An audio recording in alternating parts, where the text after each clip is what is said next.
What's going on, everybody? Welcome into Blazers Uprise Live. Here on a Monday, the off-season is here, and we are back to our off-season programming, Eric. Mondays and Thursday nights, right here on the main channel, though, this off-season. We're going to be streaming. We're going to be bringing you guys some fun streams, man. We get to talk about off-season stuff now. We get to talk about trade ideas down the line. We get to talk about draft picks, a lot of the stuff that we've done on post-game shows this past season. And I'm also going to be experimenting with graphic stuff. We're going to be covering some playoff series, talking about that, doing some fun things with them and BetUS. And yeah, just going to experiment, try out a few things. We got the rundown. That's what we're going to be talking about today, Eric. We're going to be talking about exit interviews. We're going to be talking about stuff said by the players, stuff said by Chauncey Billups, stuff said by Joe Cronin. We'll also take a look at Game 1 spread lines for the 4 series that are already decided that don't have to wait for a play-in, because we got spread lines for those 4 series, and we're going to take a look at them. Eric, off-season's here. How's it going? Well, pretty good. Thought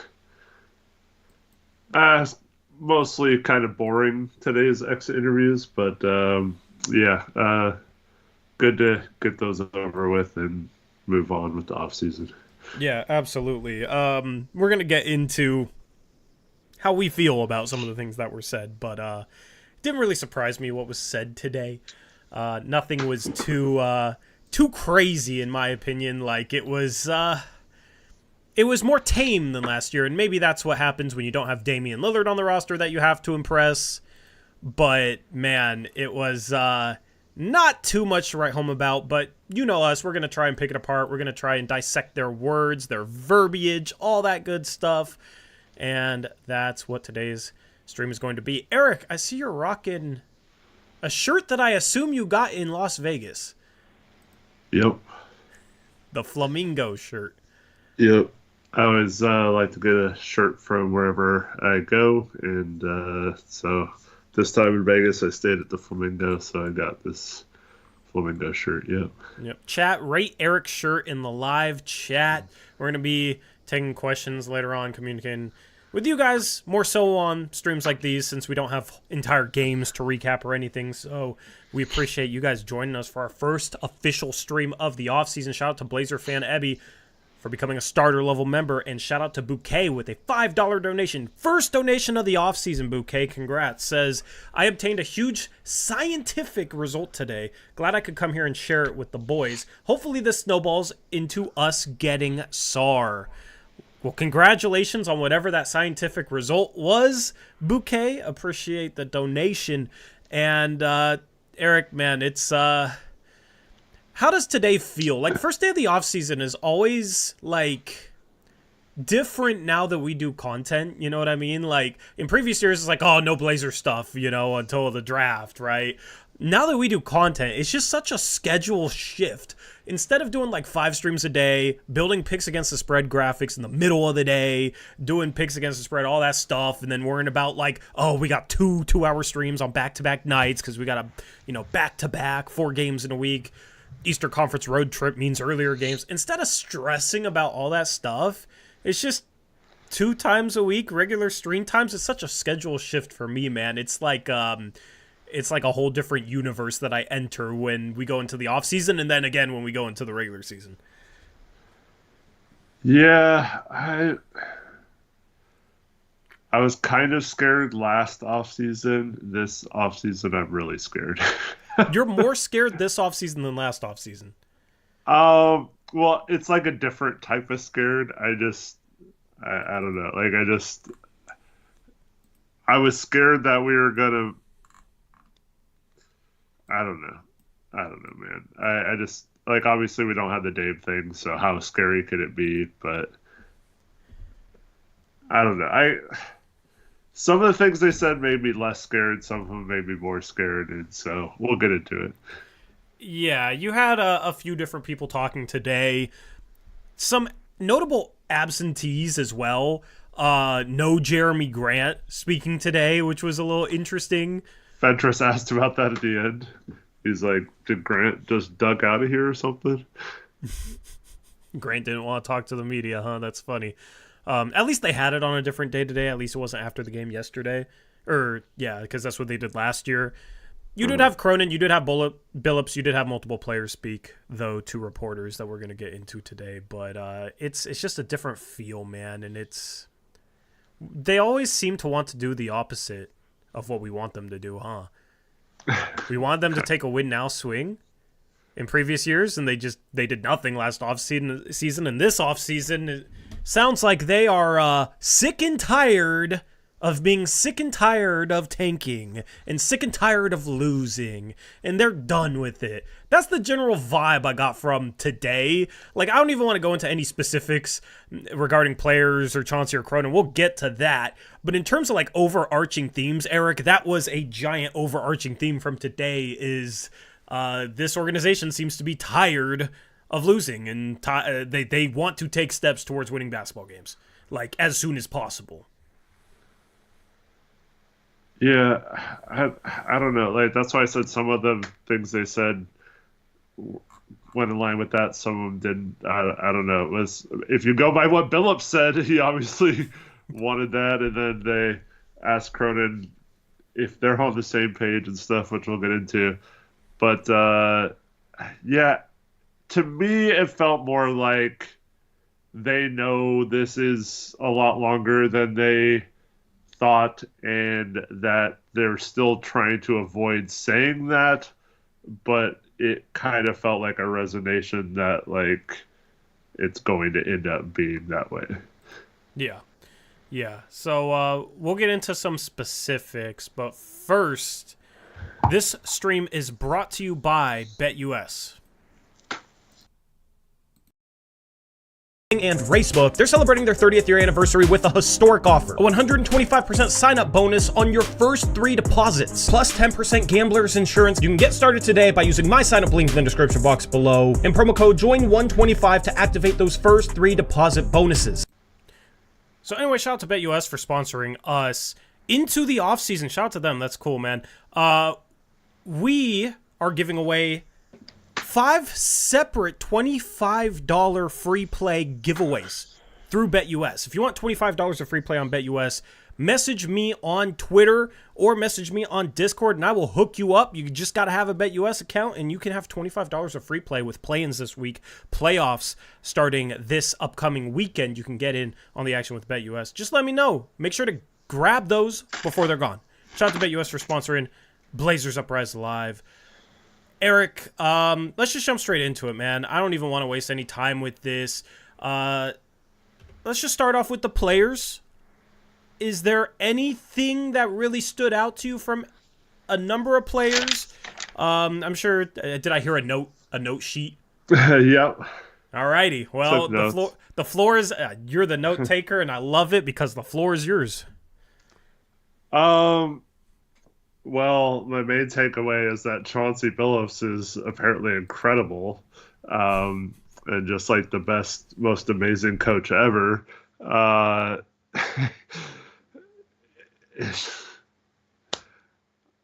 still don't understand how everyone says they're bought in and all that kind of stuff, yet they don't play hard on defense for him, like Rich's thing that he always says. But yeah, it's, apparently they all still love Chauncey, and he still has the team bought in as a coach. So that's my main takeaway from pretty much every player. And they also tried very hard to get every player to say something good about Scoot as well, which is fine. I'm not saying that's good or bad. It's just like it's just kind of funny that they asked each individual player specifically about another player. Yeah. The Chauncey stuff, like, he's going to be back another year. He's going to be the head coach next season. Joe Cronin confirmed that. And sometimes you don't want your coach to be completely beloved by his players. You know what I mean? Like, there's something about that to me. Like, the players obviously love him, right? He obviously resonates with the players. But there's a difference between being a player's coach that the players like and a good coach. Just because you're a player's coach and the players love you does not mean you're a good NBA coach, right? It might mean that you would be a perfect assistant coach that, can help players get bought in, this or that. But it's funny because we've heard that players love Chauncey, and Chauncey has had sound bites in the past. Like, put a stamp on it, Eric. And this past season, there was mixed results in effort. It was better than in previous seasons, but we've heard the same stuff in previous seasons and had effort issues. This past year, it was a mixed bag. I don't think we necessarily played harder than any other team, and I don't know. Like, until some of the good things that are said about Chauncey Billups starts resulting in something productive on the court, I don't really care. Like, it's cool that the players like him. It's good that the players don't hate him. What was that Bulls coach that everybody hated? Jim Boylan. Boylan, yeah. Thank goodness he's not a Boylan, right? But man, I don't know. It's a little rough for me hearing all the love for Chauncey because I don't share the same positive sentiments. Now I'm just a YouTuber. I'm not in the locker room, right? So, but what do I evaluate him off of? I evaluate him off of what we see on the floor.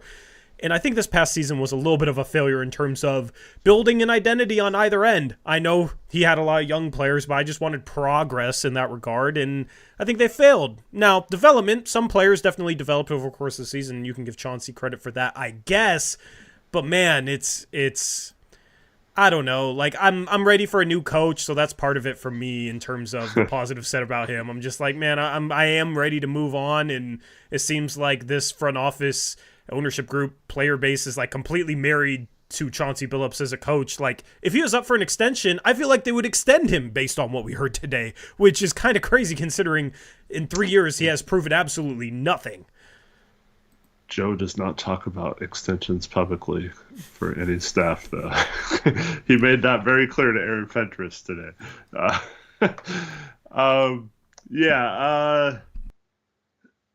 I mean, we know this was why he was brought in because of how well respected he is around the league, how well respected he is by players, by other coaches, by front office people. I mean, we all know there was the incident that happened when he was a rookie. But outside of that, there hasn't been like a single bad thing said about him. No one even says he's like an a-hole behind the scenes or anything like that. Like, everyone who worked with him at ESPN, everyone he's ever coached with, everyone he's coached for, they all just gravitate towards this guy. And we keep hearing that that's going to eventually help us, recruit free agents or, do something like get someone here that wouldn't have come otherwise, whether that be in a trade or something else. But like, I mean, none of that stuff matters if he can't get someone to come here that wouldn't have come here otherwise, and if he can't actually coach on the floor. So I'm fine with it. We've talked about this all season that they weren't going to fire him with a year left on his deal still. But yeah, I don't know. Like, I kind of got the same feeling you got. Like, is there a chance they might extend him so he's not a lame duck coach next year? I think that's possible. It's just, I understand that he hasn't been dealt the best hand, but it's tough to even come up with good things to say about him other than the players like him, right? And that's the problem that I have. If you're going to extend a coach who's been in the NBA for at least 3 years, you should probably be able to say something good about what he does schematically or on the floor. And it's just a bunch of stuff about locker room stuff. That's great. You got to have a good locker room, but man, it's not like I still don't get the feeling we've really established any sort of culture, right? It's not like we have heat culture all of a sudden. And then schematically, it's tough to say anything good about him considering he's been all over the map in his 3 years and it hasn't really resulted in anything consistent. And the execution of a lot of what he runs defensively every single year has declined throughout the year. If anything, it should be getting better, especially with young players who are going to improve during the course of a season. So overall, it's I don't know. It's cool, but I legitimately do not care at this point that players love him. I care about getting a coach that can actually help us build towards being a winning organization. It's really hard to have faith in Chauncey Billups being that guy right now because he just literally, I don't think, has shown that he's that guy whatsoever. This past year was rough, but man, it's I wanted them to build an identity on either end of the court. He said they wanted to play fast. They have a bunch of youth that could play fast. They're the 20th fastest paced team in the league.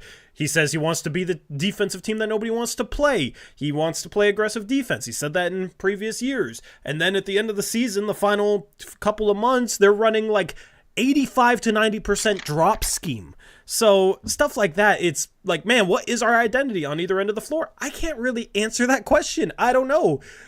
Our only identity is that we're young, right? Like that's what we've been told on every broadcast constantly. We're starting 5 rookies today. We're only the second team ever. Like it's almost like they did that on purpose. I don't know, man. I'm not going to spend all offseason criticizing Chauncey because there's no point, right? This is kind of me getting it out of my system right now for the rest of the offseason, honestly, but I just don't trust him, and I fully expected them to bring him back, but he has to prove himself next year, and I don't want to hear excuses next year if he doesn't prove himself, and that doesn't mean that this team has to go out and make a playoff spot. It just means progress towards establishing a consistent identity and improve at executing things throughout the year, because I feel like they have not done that whatsoever under Chauncey Billups. Tori, I don't want to skip ahead to Cronin's words, but he started off his thing by saying that this year we established our identity. Hey, we can bounce back and forth from all these. We can go forwards, and then we can go back. I'm just saying, according to Cronin, this year we developed players and established an identity. So, like, that's what he told us. So, I don't know, man. I don't know what you're talking about. You know what's funny, Eric? You know what's funny? Nobody asked him what that identity was. Right. I mean, why would they? I mean, the questions today were so softball, it was insane. Like, nobody asked him about the fact that Keith Smith had an article. They're projected, according to Keith Smith, and you've crunched the numbers too, above $9 million above the luxury tax in a rebuild going into the first official offseason of the rebuild. Number one, that's absurd. Number two, the only solution to get out of it might be to trade Malcolm Brogdon. I saw this trade idea on Twitter. Oh, they could just trade Malcolm Brogdon to Chicago for like a pick. You know, maybe the Blazers pick back and Lonzo Ball and then waive and stretch him. And it's like, okay, if we, year one, offseason 1 of the rebuild, it's more like offseason 3, but the first official offseason of the rebuild, if it's, we're taking on over $6 million of dead money for the next 3 off seasons because we're $9 million above the tax going into the off season when we're in a rebuild, and we supposedly passed on dealing Malcolm Brogdon for expiring contracts this past deadline, which would have meant we wouldn't have had to take on $6 million of dead money over the next 3 off seasons.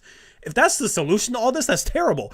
That is the biggest storyline of the offseason, and there was not a single question asked by anyone regarding the fact that this team is over $9 million over the luxury tax after they used their picks this offseason. That's crazy. That's crazy. It's just phenomenal to me how it's the biggest storyline, and it doesn't get a single question asked. Yeah, my $8 million plus was when we had the 5th pick, so moving up a couple changed that, and then the Golden State pick is technically one worse right now. So yeah, it's over $9 million now, but that obviously could change if we move up or down in the lottery slightly, but it's still big enough to where we're going to have to do that. So yeah, it's frustrating, man. And I know I sound mad, Eric. It's honestly because I am. Like, how do you not ask a single question about it? to me, it comes across as that is a tough question that doesn't really have an answer that's going to make this organization look bad, so it's not going to be asked. Yep. Does that come across to you guys the way it comes across to me? Like, I shouldn't have to even explain that anymore. It's the lack of tough questions. It's kind of what I said. These guys are close with Cronin. They like Cronin, right? And there's just something weird about that being the biggest storyline regarding how they're going to go about their offseason, and it doesn't even get brought up. Not only will the front office and organization not use the rebuild word, the media won't even bring up the fact that they're projected to be over $9 million over the luxury tax line in a rebuild. Anyway, go ahead, Eric. Well, I posted on Twitter that I was frustrated that they didn't ask a question about the salary cap situation, and I got multiple responses saying they can't ask that question or they'll be fired or lose their credentials or whatever.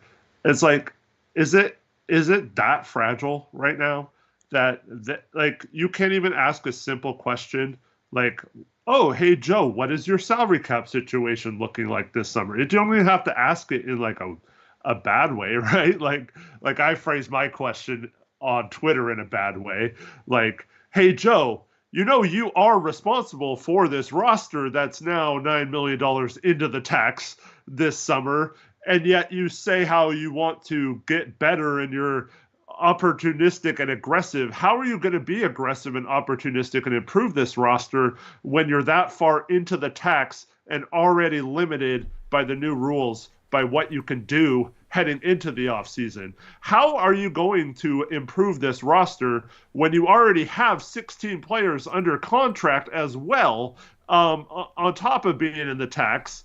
So what are we talking about here in terms of making the roster better? How are you going to do that with all these limitations that you yourself have put on this team? Yeah, I mean that's legitimately what it is. Like that. I would maybe word it in the middle. I don't know. I'm thinking about how I'd word this. Yeah. I'm just saying, legitimately.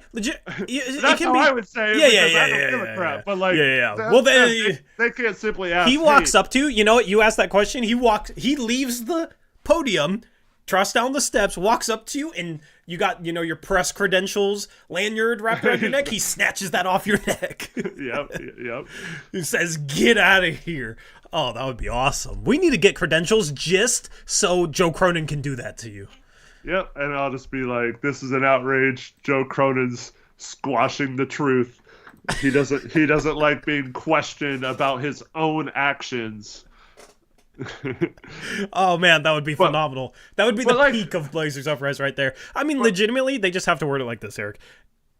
Right now the team is projected to be $9 million over the luxury tax. How is that going to affect your goals of getting better? Yeah. Yep. That's facts. That's facts, and asking him a question based on what he's saying. That's not even a negatively phrased question. But how do you answer that? Because he's saying get better. Okay, like what? Oh, I can't talk about exact moves. He'd find a way to weasel out of that in a way.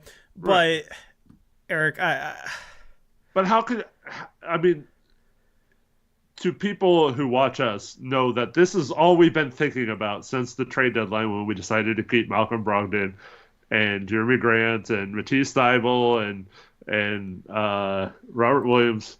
Like, this is all we thought about, is how the Blazers put themselves in a position to make it much more tougher. They, like we always talk about, they still can make a move that will end up, like, maybe it's not even the Chicago Bulls one. Maybe there's a team like you mentioned last stream with Philly or something, and Joe just gets completely lucky and some team absorbs them into cap space and we duck the tax by a lot and it solves our roster problems and all that kind of stuff. That could all work out fine. But, like, it's going to take that perfect trade now, and this is the problem with Joe. He keeps waiting for perfect trades or setting himself up to where he has to make a perfect trade, whether that's to please Dame or to, further this rebuild or whatever. And you can't GM like that. You can maybe get lucky, like I said, but if you're constantly setting yourself up to be in a position where you can't take advantage of a rebuilding situation, and you're actually doing the exact opposite of what you should be doing in a rebuild situation, it's just I just don't think you could GM that way. No. There's a comment, and I'll thank the couple of donos. I appreciate you guys with the donations. Afro Thunder says, I think media didn't want to waste the questions asking about the salary cap projections that Crow and Co. wouldn't be willing to speculate on / address concretely. It's still a good question to ask just so they can show that they won't talk about it. Like, yeah. But here's the thing. When it justifies a move, Cronin will talk his ass off about it, right? Right. After he does a move to deduct the tax that is extremely questionable. That's what he did in the Norman Powell trade, right? So he is willing to speculate on the tax when it's in his best interest. So it would have been good for someone to ask about it so that he could have shown how he would have answered that question. Because all we got was a bunch of fluff. Like, there isn't even a good quote that I can, like, laugh at, Eric. Like, that's how, you know what I mean? Like, that's how light it was. I got a couple laughs. I'm sure you did. I don't know. It was just a bunch of nothing, and I really wish there was a question about the tax. And people say, oh, go get credentialed. Well, I'm good for reasons that you can probably guess as to why. Also, I don't think we could. But, you know, maybe we need to, because I would have loved to have heard him expand on that, because he's put himself in a tough position to do what he says he's trying to do. That's the thing, is like, he'll say one thing, but reality doesn't normally match up with what he says. And that's been my biggest problem for years. And going into this offseason, reality is they're $9 million into the tax and have to find a way to shed $9 million of salary, which is more difficult than people realize. But he's sitting here saying, we want to get better. We want to build a winning culture, you know, all that. His words don't really match up with the reality of his situation. The reality of his situation is he has to find a way to shed $9 million of salary. And then, if he does that, he's right up against the tax line. It's not like he can take back more salary in another trade then, because then he'd be in the tax. And it's not like he can go out and sign someone in free agency then, because then you're adding salary and you'd be back into the luxury tax. So the reality of the situation doesn't really match the words of what he's saying. Now, because we're in a rebuild, if that's true, it's not really a death sentence. Like last offseason, it was a death sentence, right? Dame ass out because he wanted to enter super duper win now mode and then did nothing all offseason. So we'll see. Eric, it's the most fascinating thing about this offseason is how they handle the salary and how they handle the finances. And I'm looking forward to seeing how exactly that goes. Because here's the thing, even if that perfect trade came along that you talked about, where they are able to trade Malcolm Brogdon into cap space, how many teams are going to be willing to trade for Malcolm Brogdon using cap space? Probably, if there's a team out there, it's probably only one, and it's probably Philadelphia, right? Maybe a team like Orlando or something. Maybe two. Yeah. Maybe two. Here's the thing. If it's one team, how does Cronin have any leverage? He put himself back in the same position he did when he traded Norman Powell away, and he said he had no leverage because he's in the luxury tax and had to duck the luxury tax, right? And if there's only one team that can facilitate Joe Cronin ducking the luxury tax by taking on Brogdon into cap space, that team, by Joe Cronin's own words about the Norman Powell trade, that team has the leverage. So Joe Cronin is not going to get a first-round pick.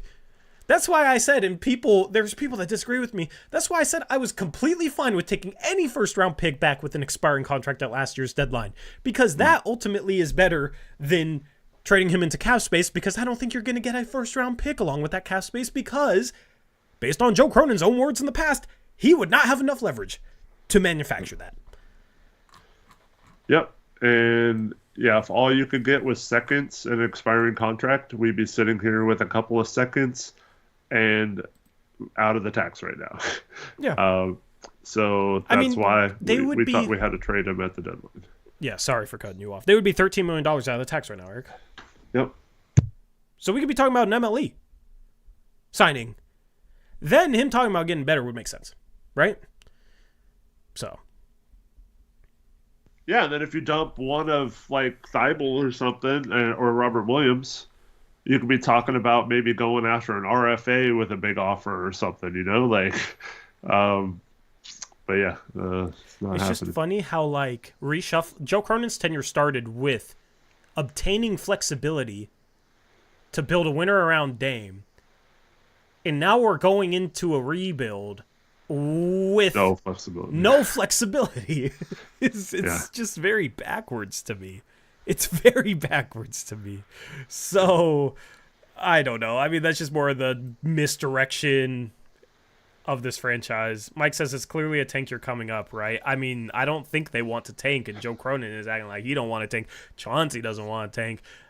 They are stuck between a rock and a hard place in terms of what they want to do because the best thing to win a championship ultimately is for this team to suck next year, unfortunately. But they don't want to do it. I think it's pretty clear they don't want to do it. And Eric has talked about this for a long time. Since before the season, Eric talked about it, right? And what was the whole talk today? Like, oh, we were too injured. We didn't even like get a chance. I'm paraphrasing some stuff, but that was the talk today. We didn't even get a chance to see what we had. Like, so that's the problem. Before we jump into more of it, I got catch up on some donations. Shout out Horror Director, $50 donation. Thank you for the $50 donation. Wow, Appreciate thanks, man. it. Biggest donation in a while. You're always huge for us and very supportive, and we greatly, greatly appreciate that. It says, congrats on 5 years, fellas, and exit interviews seem to be exactly what I predicted last night. Thank you, bro. Yeah, 5 years in. It's crazy. It is what we predicted last night. Injuries, and they want to be good. But, like, they're going to hedge their bets. Because if they're bad, they want to say, see, we're still in a rebuild without saying the word rebuild. It's very weird to me. Very, very weird to me. Shout out to Kyle Wilson, $5 donation, says, this team/media treats us like a corporation, not a part of the community. Don't ask questions, just consume product and get excited for more product. Yeah. Thank you, Kyle, for the $5 donation. And yeah, I hate that feeling. You summarized that pretty well.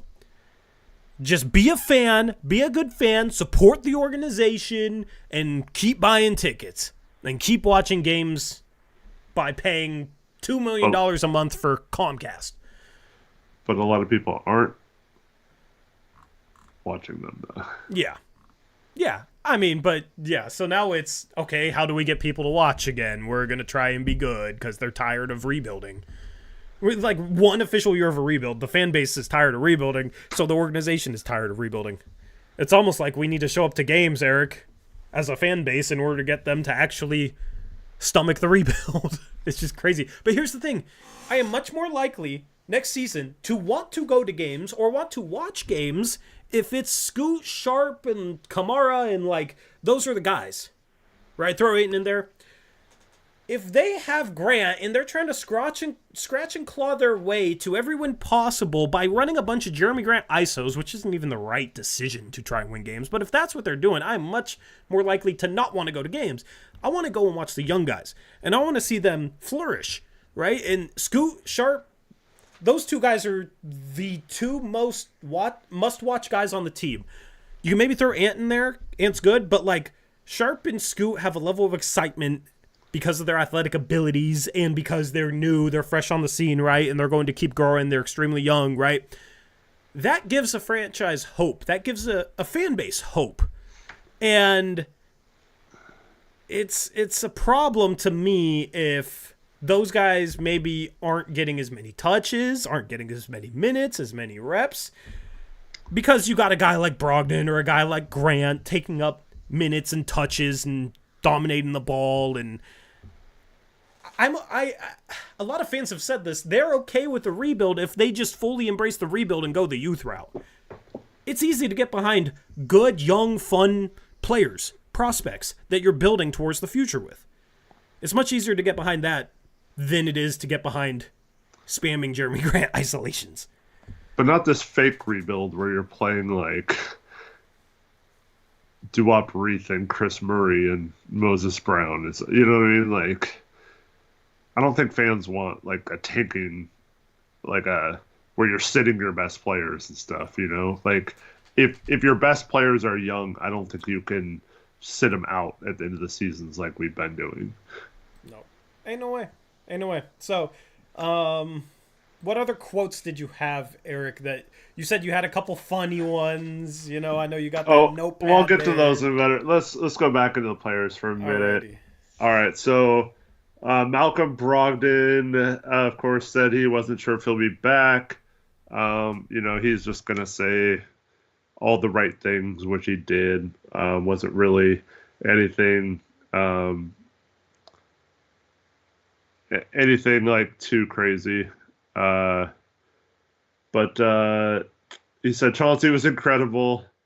He says his elbow is good, but not 100%. He was asked again about his elbow, about whether he was close to being able to play towards the end of the season, and he kind of danced around it, but ultimately said that it's not like he was. I forgot how he put it. I didn't write that part down, but something about how it wasn't like he was ramping up to play again or something. So I don't think it was exactly close to playing.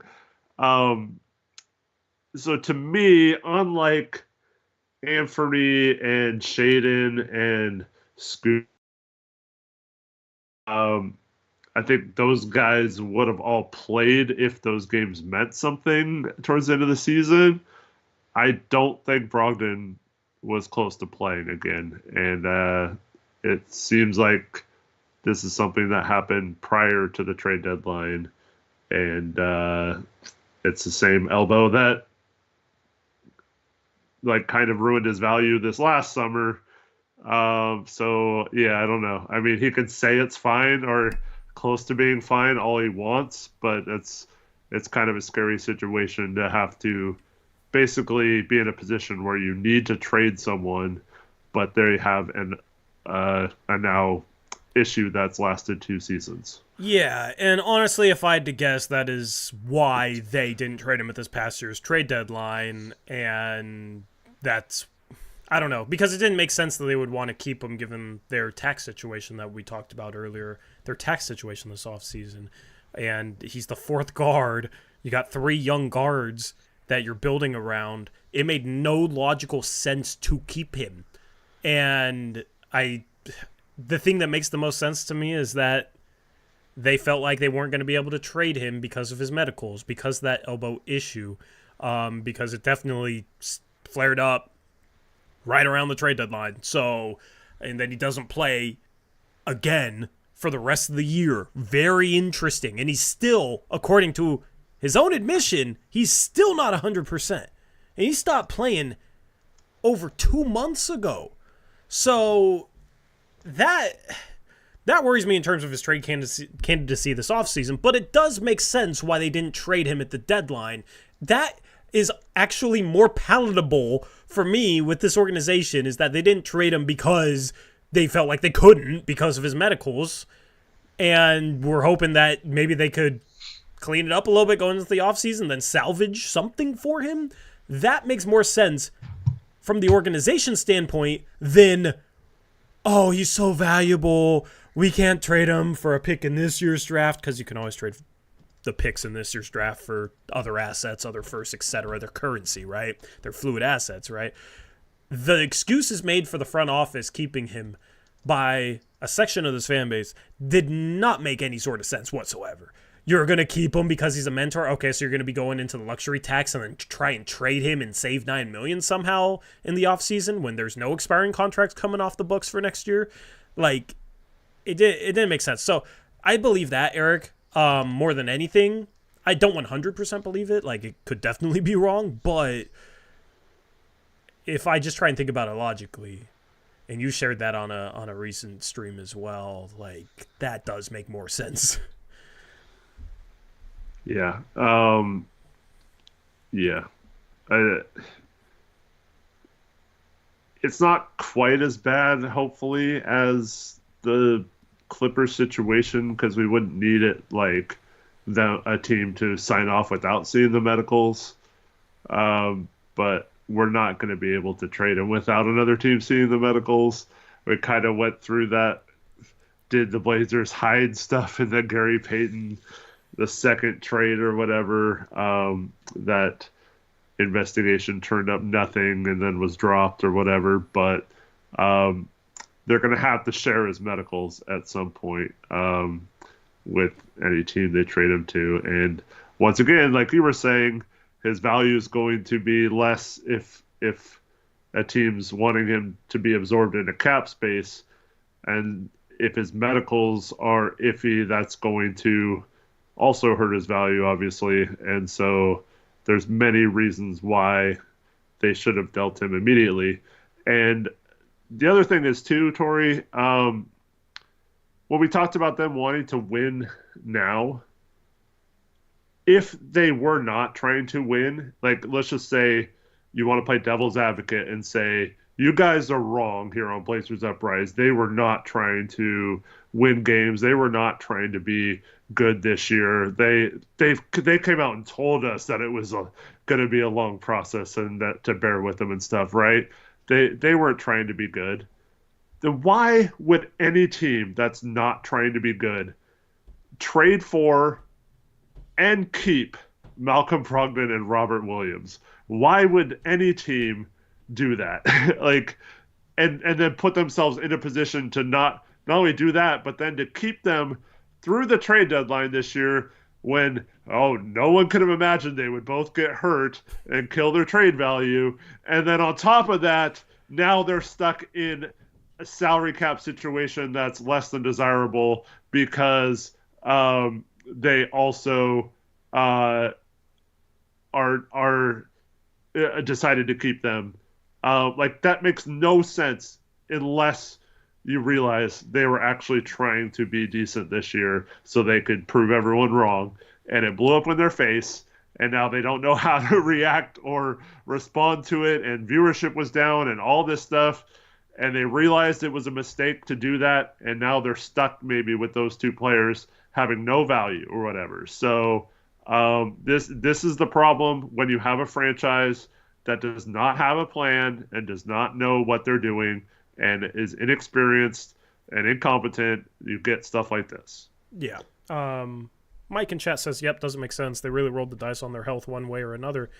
And it didn't make sense to roll the dice on the health because what was there to gain? You have the 9th best lottery odds right now instead of the 3rd best? That's an L. That's not good. There is literally nothing to gain by rolling the dice. I'm okay with the gamble if there's enough reward to justify it. But there is literally, no reward, in my opinion. And people say, oh, well, you needed a mentor. Okay, we have a Hall of Fame point guard as our head right. coach. We really need Malcolm Brogdon's mentorship that bad. Yeah. And it's he gets hurt anyway. Okay, is his mentorship really helping that much from the bench? If so, then we probably need to fire some or all of our coaching staff because they're also on the same freaking bench.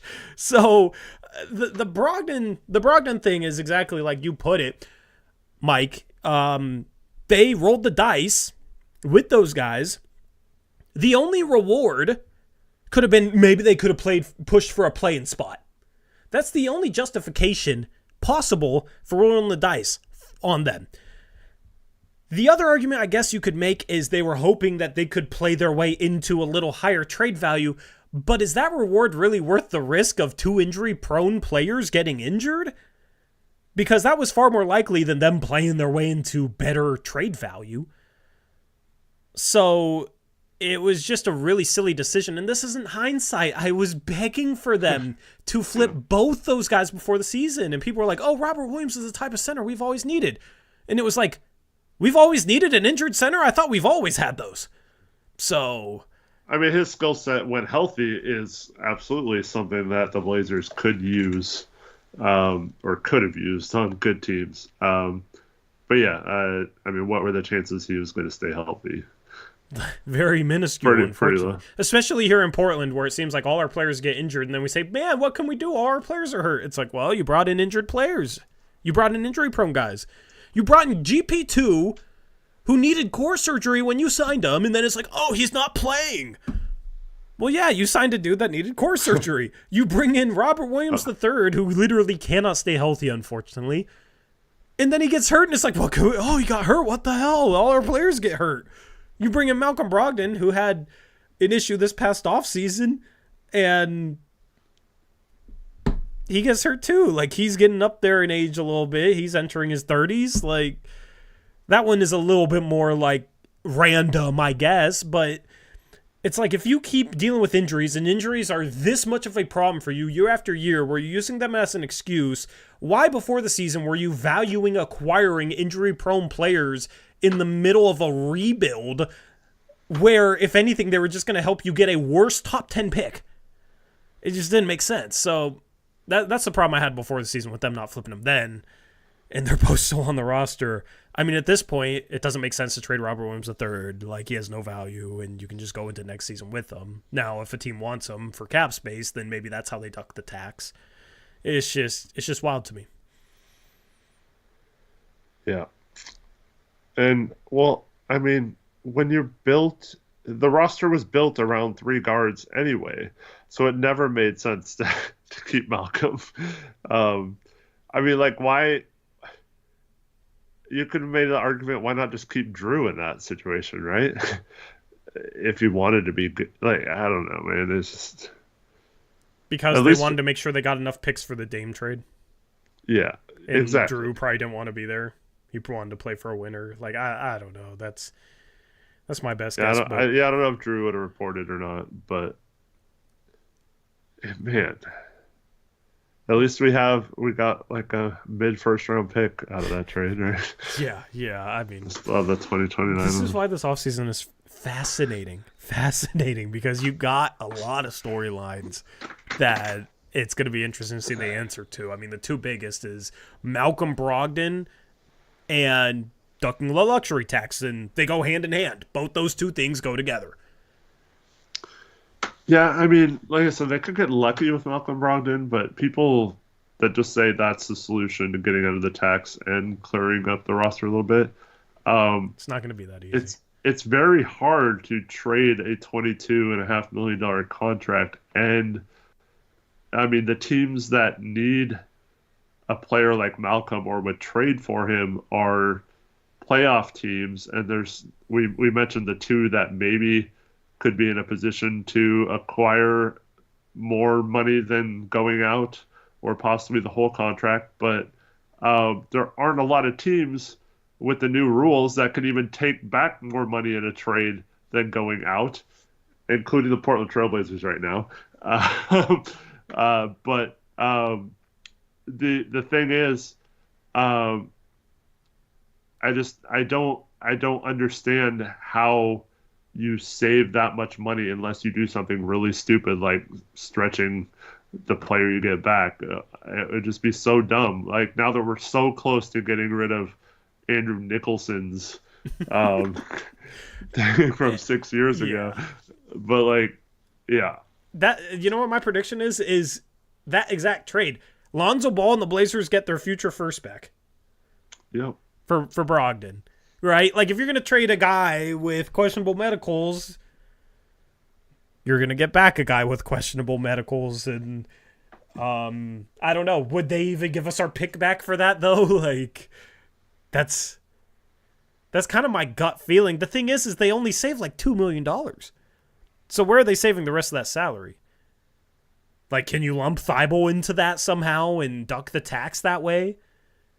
But then Lonzo is supposedly going to be healthy next season. You still have 4 guards. But that's what my gut feeling is. I wouldn't even hate Lonzo. He's an expiring. If you get a first back, fine. It's just like, how do they duck the tax? The problem is you probably don't play Lonzo. If you still have the 3 guards on the roster, unless you play Sharp at the 3, you just got a logjam. Doesn't really make sense to bring back Lonzo to play him, right? So if he's ready to go, he's too good to not play. So that trade solves some questions, but it creates just as many. And I think a lot of trade options out there for Brogdon won't solve questions or will create brand new ones. And that's the fascinating part about this offseason. And that's why I'm excited for it to be here. Eric, Anyway, what other sound bites do you got? Any others that you wanted Well, to jump into? Malcolm also said that the culture is being established as blue collar and tough. What do you think of that? Do we have a blue collar tough culture here? I haven't seen it. I Yeah. don't see it.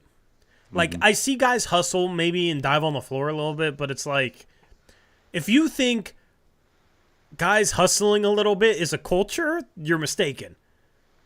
You're mistaken. Like, it's funny because Blazer fans, the biggest praise I hear for Chauncey Billups is he gets his young guys to play hard. But the thing is like, there's numerous clips of Scoot jogging back on defense, not running back on defense, and there's numerous clips. Just go to Awful Coaching is the dude's YouTube channel and go to some of the Blazer videos and you'll just see some of the lackadaisical effort. Like, it's not all the time. They're okay in terms of playing hard. Like, I don't think they're below average in terms of their effort, Eric, but I don't think they're anything special in terms of their effort. So if you're talking about like a blue collar hardworking, is that all, outside of game day? Is that getting in the gym early, leaving the gym late on practice day? Like, I don't know exactly what that means. Maybe. I mean, you do have some guys that definitely work hard on this team. I think Scoot works hard, Repair works hard. Like, you got some guys that work. It's just your culture needs to be more than, oh, yeah, we get players and they work hard. Like, your culture almost has to be tied to some sort of identity on offense or on defense. Like, you got to be consistently scrappy on defense, not just scrappy when you want to be. And you got to execute a little bit of something. I don't know. Maybe they're starting a culture behind the scenes and we're just going to see it in the future. Not yet. But I don't know. What are your thoughts on that type of comment? I mean, like I said, Malcolm seems to say what people want to hear from him. I don't know. But yeah, I haven't seen that lunch pail, we're going to do all the dirty work type attitude outside of a couple players like Jabari Walker. Yeah. Has that kind of attitude. Kamara kind of showed that at times this year. But there's players on the floor that don't fit that as well. Right, yeah. So you have players that do fit that, but is that something that the culture is being established, or that's just how those players are? Because I know Jabari, in particular, when he signed with Portland before he'd even played a game, was talking about having that kind of mentality going into it. So I don't think that's something that the culture brought out of him. That's something that his dad, yeah, taught him and got that's just part of his makeup as a person. So the longer we go, the more that will or won't show itself. Right. Something like that. Okay, so like, I'm questioning it, but I am willing to say, okay, well, let's see some results of that next season. Let's see the effects of that next season. And if next season exactly like this one, it's kind of hard to say that's your culture if it's the same exact season, right? You got to be building towards something. They're in rebuild mode. Build is a big word there. So if they're building a culture like Brogdon says, man, you should be able to see something from that next season. Hopefully. I'm just very skeptical with stuff like that because every team says we're building a culture, we work hard. Like, I feel like you could hear that sort of soundbite from any player on any team across the league. Yep. But speaking of Jabari Walker, he said a couple of things that I thought needed to be said and that we've talked about.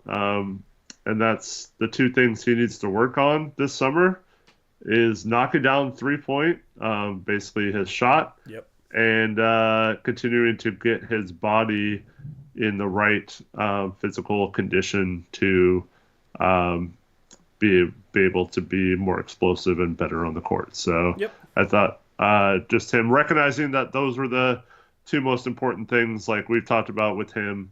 And I think he'll work his butt off to try and do those. It still doesn't necessarily mean he will be successful in that, but I like his attitude and just the way he approaches things, and I don't know, I just like the way he talks. Yeah. No, I do too. He has a good head on his shoulders. He's humble, hardworking. That's a good mixture to have. He's also like upfront and has like a level of honesty from him you don't see from most, or maybe not most, but a lot of NBA players, and he comes across authentically. And I'm impressed by him, man. Like, honestly, if I could choose any player on this team to do a podcast with, it would maybe be Jabari Walker, to be honest with you. Obviously, Scoot would do numbers, right? But Jabari would get you really insightful stuff. You know what I mean? Like, he's insightful, and he's honest. And being able to be honest about where he needs to work and just be straightforward about it, I like that stuff. And I really like Jabari, man. If he becomes a shooter, he's a keeper for sure. That's the one thing that's going to make or break his career, I think, is that 3-point shot. And I feel like if there's anyone that knows it, it's him. Because he's willing to be honest with himself. And that's improvement comes from being able to be honest with yourself with your shortcomings. That's where improvement starts. You got to acknowledge that you need to improve in something in order to start improving at something. So, love to hear it. Yep. And he also said one thing about Scoot that I thought was really important, and I was glad to hear this. I hope it's true. But he said that Scoot never changed his approach or his attitude or anything off the court, which is good to hear because based on a lot of the things that were said about him, or just, if you were really hard on yourself, when you struggle at the beginning of the season as a hyped up rookie, that could really lead a lot of players down some dark paths. And if he kept a positive attitude the whole time and didn't really change his persona at all or anything like that, I think that's a good sign for him getting out of that and becoming better in the future. Yeah, and that's a big reason why I never worried about him. Is because he has a good head on his shoulders. And you look at a guy like Dame, and he was always even-keeled, right? Win, lose, the good, the struggle. Like, he would show some emotion on the court, but you listen to his teammates, he brought the same approach every day in, day out, no matter if things were going well or things were going poorly. And for Scoot to have that same approach as a 19-year-old rookie is impressive, man, because I'm just thinking back to when I was 19. If I was in the NBA, like, emotionally, I wouldn't be able to handle the struggles that Scoot dealt with this season. I'd be an emotional roller coaster. Like, just think about when you're 19, Eric, having all these expectations placed on you. You're replacing this franchise's greatest player ever that they just traded away for you, and you come in first 5 games and you're awful. Like, how easy would it have been as a 19-year-old to just completely mentally, like, fold and not be able to handle that sort of adversity? Mm-hmm. Scoot, I think, handled his struggles as well as I could hope for, and he's another one of those guys that seems to know what he needs to work on. And throughout the season, you could see him improving in some nuanced stuff, and he definitely had his struggles, had his turnover issues, right? Like inefficiency finishing around the rim. He certainly struggled. But if there's anyone that is going to turn those struggles into a positive and grow from them and figure out things because of the mistakes he made early on in his career, I feel like that's Scoot, Eric. That's just the vibe I get from him. And that's why I've preached patience. That's why I've been patient with Scoot. That's why I haven't worried. Yep. At some point, obviously, he's going to have to, show that improvement. But I truly believe he's going to come back next year a different player because of his mindset. And I'm excited for that. That's going to be fun. Now, will he start, though? Maybe he won't even get enough minutes to showcase it.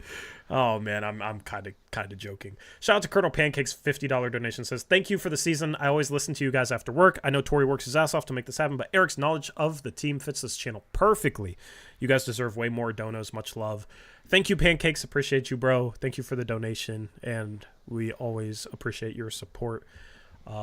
Yeah, Eric is like the one guy I can banter back and forth about CBA and then draft prospects and then like trade candidates across the league. So yes, it fits perfectly. It's tough to find people that could that are that nerdy. So shout out to Eric. I think that is a compliment. Thanks. Yes, it is a compliment. It is a compliment. There's people out there, Steven is a guy that he watches some college ball, but he will even tell you like, I don't know the CBA. That's not for me to know, or like something like that. I'm paraphrasing and not trying to put words in his mouth, but that's kind of his attitude, which is completely fine. It's better that than pretending to know the CBA like some other people do when they don't, because then that stuff just annoys nerds like me and Eric. But yeah, or when they don't even ask a question about so Joe can explain what their cap situation is. Yeah, man. Oh man. Brutal. What other sound bites you got? All right. Well, Matisse talked about how this year was cool because he got an opportunity to explore his game on the court, and now he knows how to, Who'd you say this was? Matisse. And then he said he wanted to get better at those things, and that'll be more achievable since you got to actually explore those things on the court instead of just like in theory or whatever. Is he talking about like when they played him at point guard? Right, yeah. Point guard or just listen, he said shooting off the dribble, he said. Yeah. He had a few passes this year where it was like, wow, I didn't know he was capable of throwing that pass. Mm-hmm. And he wouldn't have been given the responsibility of throwing some of the passes he did this year on winning teams. Like, they would have just parked him in the corner and just, cut baseline if your defender leaves you, right? Or shoot the corner three and then go play defense. A good team, that's what they're telling him. So I see where he's coming from with that. Yeah. But, I mean, he talked for a while, but I don't know if he also talked about how great Chauncey was and all that kind of stuff. But yeah, Anthony Simons, I don't know, his interview was kind of boring. Didn't really say a whole lot that made anything noteworthy, other than he said Chauncey makes everyone buy in. And he was asked about if he thinks him and Scoot and Sharp can all play together or be on the team long term. And he just gave the generic, it's not up to him answer. And that he's just going to go out there and play, whether that's all three of them or two of them or one of them. He thinks it's just a matter of getting it done on the court. And yeah. How do you think? So not much there. How do you think he really feels about that? Because I was wondering this the other day. Like, I was putting myself in his shoes, and you're arguably the best player on the team. You've grown your game a lot. You improved as a playmaker this year. You're 22.6 points per game and 5.5 assists. You had to take some tough ass shots on this crappy team, but you got two guys at your position, right? Because he's kind of a combo guard, point/shooting guard. You got both a point guard and a shooting guard that's younger than you, that has, most people would say has more potential and upside than you do.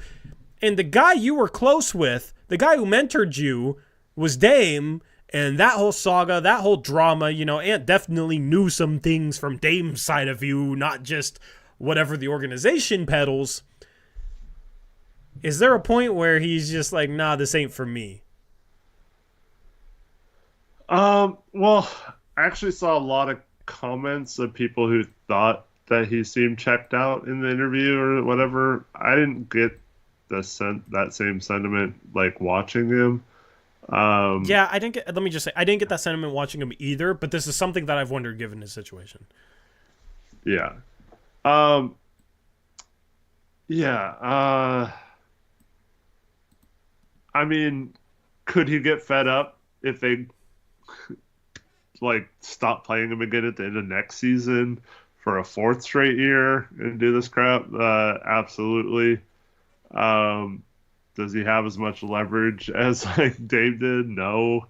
Um, if you gave him true serum, would he rather be the main guy on this team and not have Scoot there?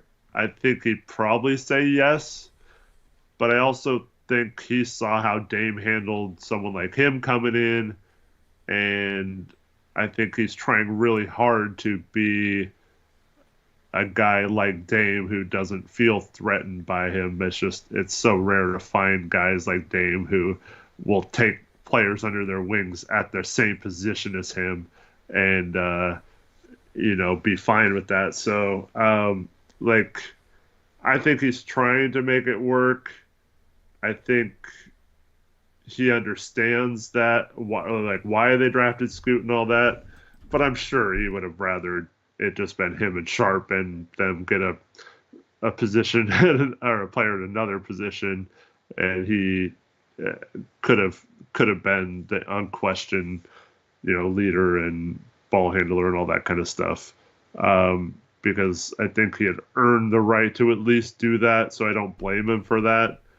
But I also think, if Scoot and him and Sharp can end up playing together and figuring out how to play together, I don't know if Anthony or any of them think that can't still maybe work. Yeah. I don't know, what do you think? No, that's a good point about how Dame entered him and him trying to pay it forward in a way to the guards that are younger than him. I just wonder, how it must be as a human being to be in the position he's in, grown his game to this point, but then you got, the two shinier objects, younger, higher upside, have all this hype behind him, right? I just wonder how that, maybe... If he thinks about that type of stuff. Listen, he's the type of guy that maybe doesn't even think about that, doesn't even think that way. Yeah. So, oh my goodness. Shout out to Colonel Pancakes. Oh my goodness. Another $50 donation from Colonel Pancakes. Says, oh yeah, I'll match my donos $100. If we draft Sar in the draft, there's got to be a light at the end of the tunnel. And then he says, screw it, and drops 100 and says, make it 200. Thank you, dude. I mean... Wow, man. That's phenomenal, bro. So there's been a couple times where people have come in here and donated like that, and I never know exactly what to say other than I'm just greatly, greatly appreciative of the support that you give and the donations that you drop. We had Taylor in chat says, we're going to start calling him Colonel Stacks. Yeah, stack of pancakes. And he's stacking the donations up, and we greatly, greatly appreciate it, man. So we need to get Sar just for good luck, not just to have Colonel Pancakes donate again, but I know, man. But that $200 needs to be for some. Yeah, he's the Hall of Famer of the offseason. He's already the MVP of the offseason. It's gonna be impossible for anybody to take that from him. On day one, he's staking his claim as MVP of the offseason. Thank you so much. Colonel deserves ownership in Blazers Uprise. Yes, man, if only we were a publicly traded company, I'd give you some stock right now. I'd give you some stock for that. But anyway, for real, though, greatly appreciate that. It means a lot to us.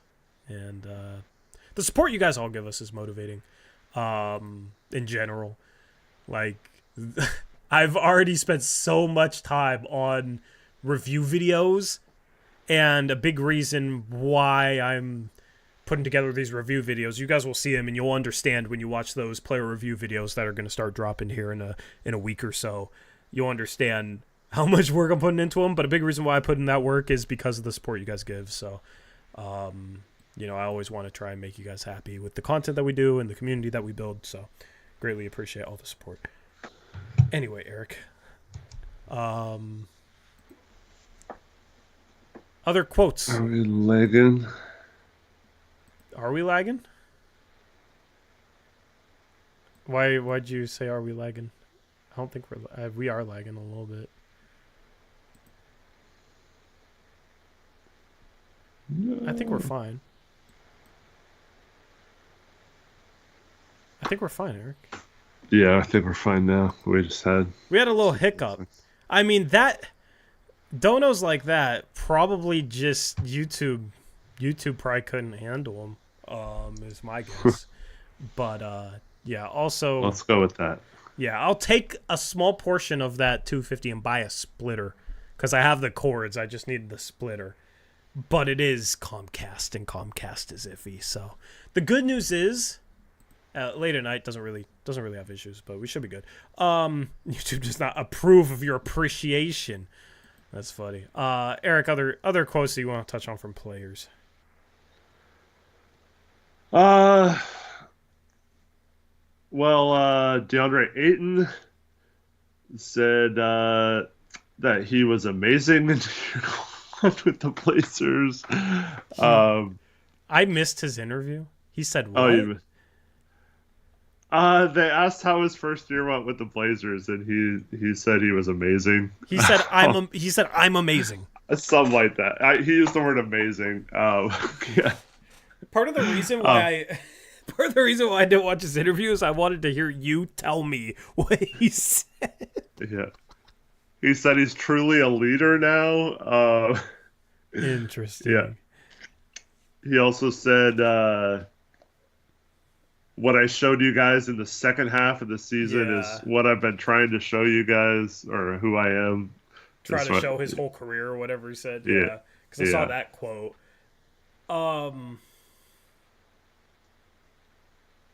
Shout out to JP Savvy. We'll touch upon that. Shout out to JP Savvy, €2 dono. Says a small dono for your hard work. Let's get SAR. Thank you, JP, for contributing to the dono jar for SAR. Dono jar for SAR. And shout out to Colonel Pancakes. $50 donation. Another one. I feel like DJ Khaled. Another one. More Comcast money. More Comcast money. And listen, if Comcast doesn't get their stuff together, man, if these cords don't fix it, then, I mean, at this point, I can just buy new internet. Thanks to you. So, appreciate you. It's Colonel Uprise. We might have to change the name of the channel here for a day or two. Appreciate you, bro. Can't state it enough. Nathan, $2 donation, says Jake Lehman. Thank you, Nathan, for your Jake Lehman $2 donation. Who can afford Comcast? Well, we can now. Amazing. Ayton, man. Did you see One Piece's comment? No. Say, may I ask how many people you guys would be expecting for a lottery or draft watch party? How many did we have last year? I think we had about 30 there, right? Yeah. Sounds about right. I have a friend whose family owns a small bar in Portland. Legitimately, if we because we didn't fully open that up to the public, right? It was just like, if you know us, message us. Or how did you do it last year? Because you handled it. Well, I kept, for weeks, I kept saying on streams, like, if you're interested in coming and hanging out, watching the lotto with us. Well, I wasn't even sure if you were going to show up at first, but yeah, and then so a bunch of people just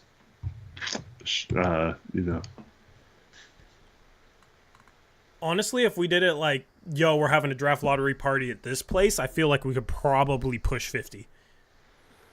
And then, but I mean, if it was, let's just say the capacity at that bar was like 30 people, I mean, we could maybe just have it or select or something. I'd definitely be down to do that too. Yeah. If you know their capacity and like how many people they would be open for, let me know. Or if they're even willing to do it. And if they're willing to do it, because I'd love to. 30 is already a tight fit. We can talk about it. Email me blazersupprise@gmail.com. Send me an email through there, and we can set something up. Maybe just you could send me the name of the place through there. We can look at it. We can see. Because I would love to do something with a local bar or something, even if it's just a little bit of advertisement. I want to start showcasing like cool local Portland spots, considering this is Blazers Uprise is a Portland channel. So maybe it's not even a watch party. Maybe there's something else there. I don't know. But yeah, just email me, blazersuprise@gmail.com, and we can discuss it. And Colonel Pancakes just dropped another $100 donation, Eric. So it says never change the name of the channel. It's perfect. Colonel Pancakes, you're perfect. Thank you so much. With another $100 donation. This might be rivaling like our greatest donations, like the most I can't even talk. You have me speechless. You have me tripping over my words. This might be the most donations we've ever gotten in a stream. I don't know what the record is, but man, like, I did not expect this stream to set records like this. Oh my goodness. Appreciate you, bro. You're huge. And how many different ways can I say that I appreciate you? Because I mean all of them. Shout out to J Po, $2 donation, says Luke Babbitt. Luke Babbitt. Damn, Jake Layman, you got to outdo Luke Babbitt now. Anyway, thank you, J Po. Thank you, Luke Babbitt.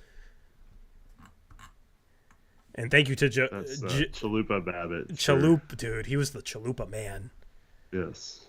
How many chalupas could we buy with our pancake money?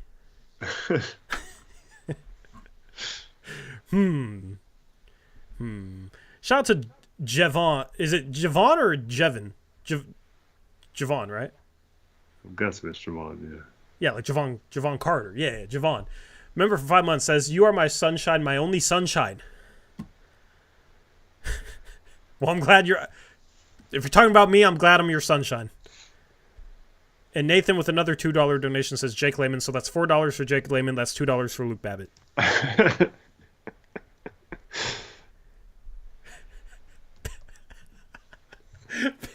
Oh, man. All right. So Pancake's donations were motivated by a certain level of shilling, okay? There's comments in chat. Never have I liked that side as much as I do right now.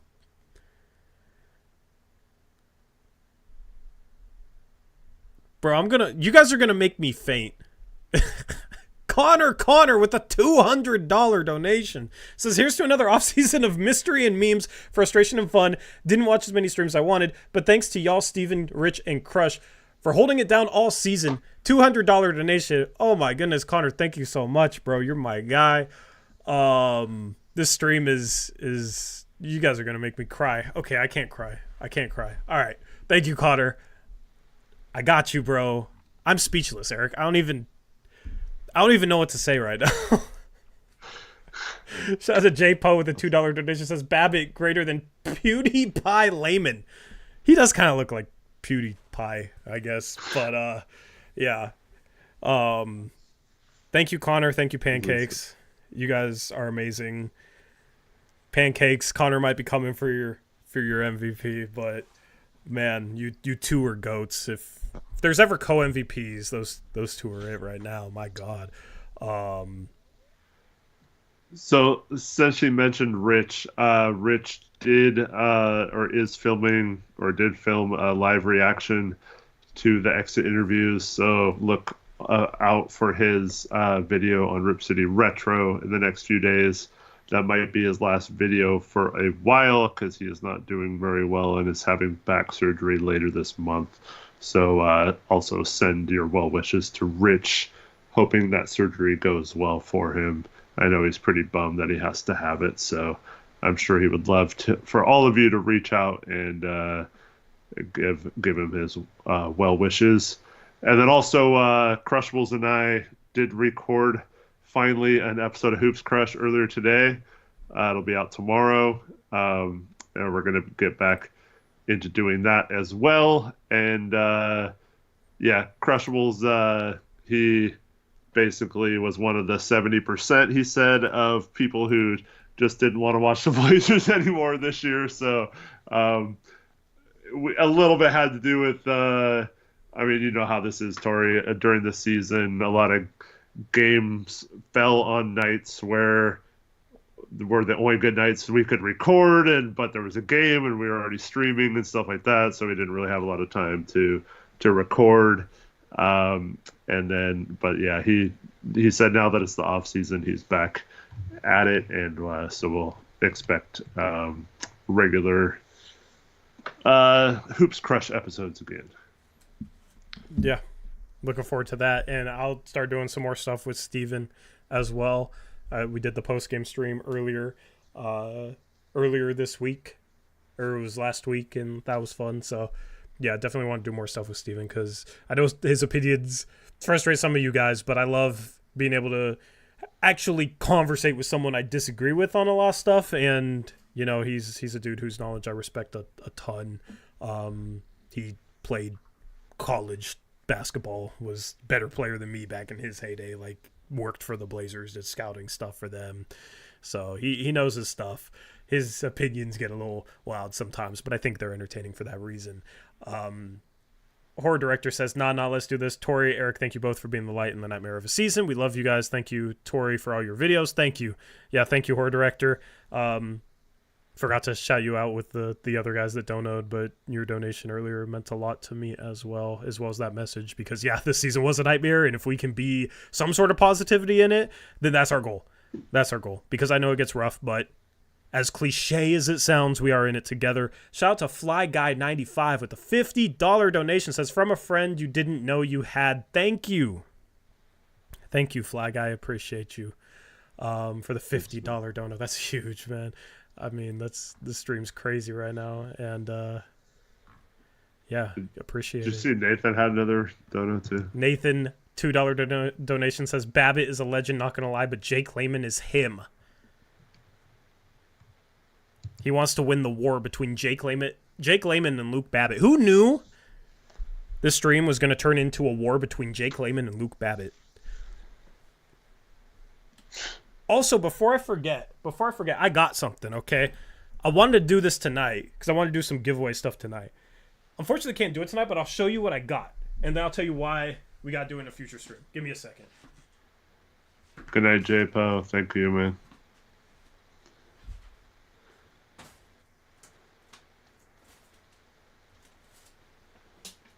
Aeromancer timed out Borna. Nice.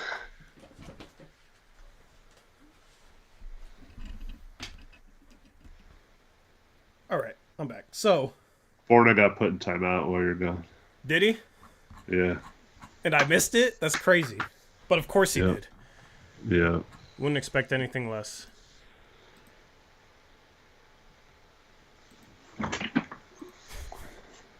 Why can't he be normal, bro? I don't understand. So anyway, I want to do a giveaway stream with this. I legitimately got a... I need to put it on something to be able to, like, spin it properly, but legitimately got, like, a giveaway wheel.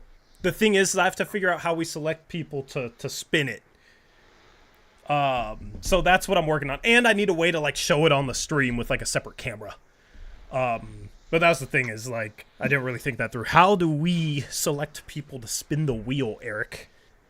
Because based on YouTube terms of service, we can't be like, if you leave a dono, you get to spin the wheel. Like, that's against their terms of service. So we need to find a way to, like, randomly select people. But I think that would be fun occasionally to do, especially giveaway stuff end of the season. Chat won for picks against the spread. So we can incorporate that or maybe do something else for that giveaway. Congratulations to chat for winning. But it has 14 panels, Eric. Mm-hmm. Some I need to update.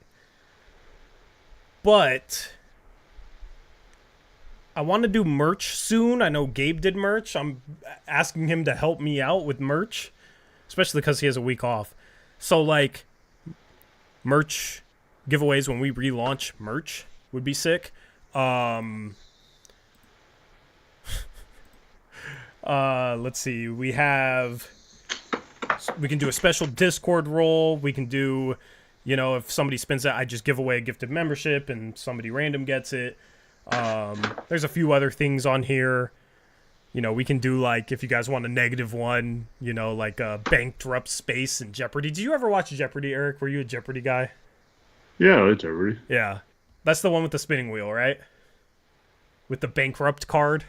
That's Wheel of Fortune, bro. Wheel of Fortune. See, I'm Oh, too young. Yeah. Jeopardy is the one with the letters, oh, right? yes. Yes. Okay, I'm remembering my game shows. Yes, Wheel of Fortune. You have a bankrupt space, so maybe we put like a 5-minute ban on there, a 5-minute timeout on there, and that's the bankrupt space. That'd be kind of funny without it being too harsh. I don't know, but yeah, I'm building out this wheel. I already wrote some stuff on it, but we will be making use of that here either Thursday, but we have our playoff predictions Thursday, so like next Monday would be a really good stream for that, doing some giveaway stuff. And then chat for winning picks against the spread as well. Doing some giveaway stuff for that. So I'm super excited for that. Bought that wheel, Eric. Excited to use it. You know, one spot should be instead of a timeout, or you could do the timeout thing too. Yeah. But you could choose one person to put in a timeout. Ooh, I love that. I love that. But can we put mods in timeouts? Oh, we can. Okay, so somebody could like pick on a moderator too. I was like, what if they pick a mod? We can put mods in timeouts. They're gonna get one of the mods back for putting them in the timeout before or something. Yeah. But what if someone says me? Then I just have to turn my webcam and mic off for 5 minutes, right? Like not even a word said, just out of here, and it's just Eric. Yeah, like tonight, horror director would have been put in timeout from Arrow. His awful take. Yeah. Arrow and horror director were going at it earlier, so you guys would have went at it. Yeah. So if you guys have any ideas for what to put on that wheel, there's a couple spaces I still need to fill. One of the spaces as well is like someone else gets a spin, so you pass that along. So that's like a, not a great one to get, but somebody else still gets to win. So if you guys have any other ideas for what to put on that wheel, that'd be great, because I want to do more community stuff this off season and keep the streams fun, and got some giveaway stuff coming up. Just didn't know how to exactly to like select people.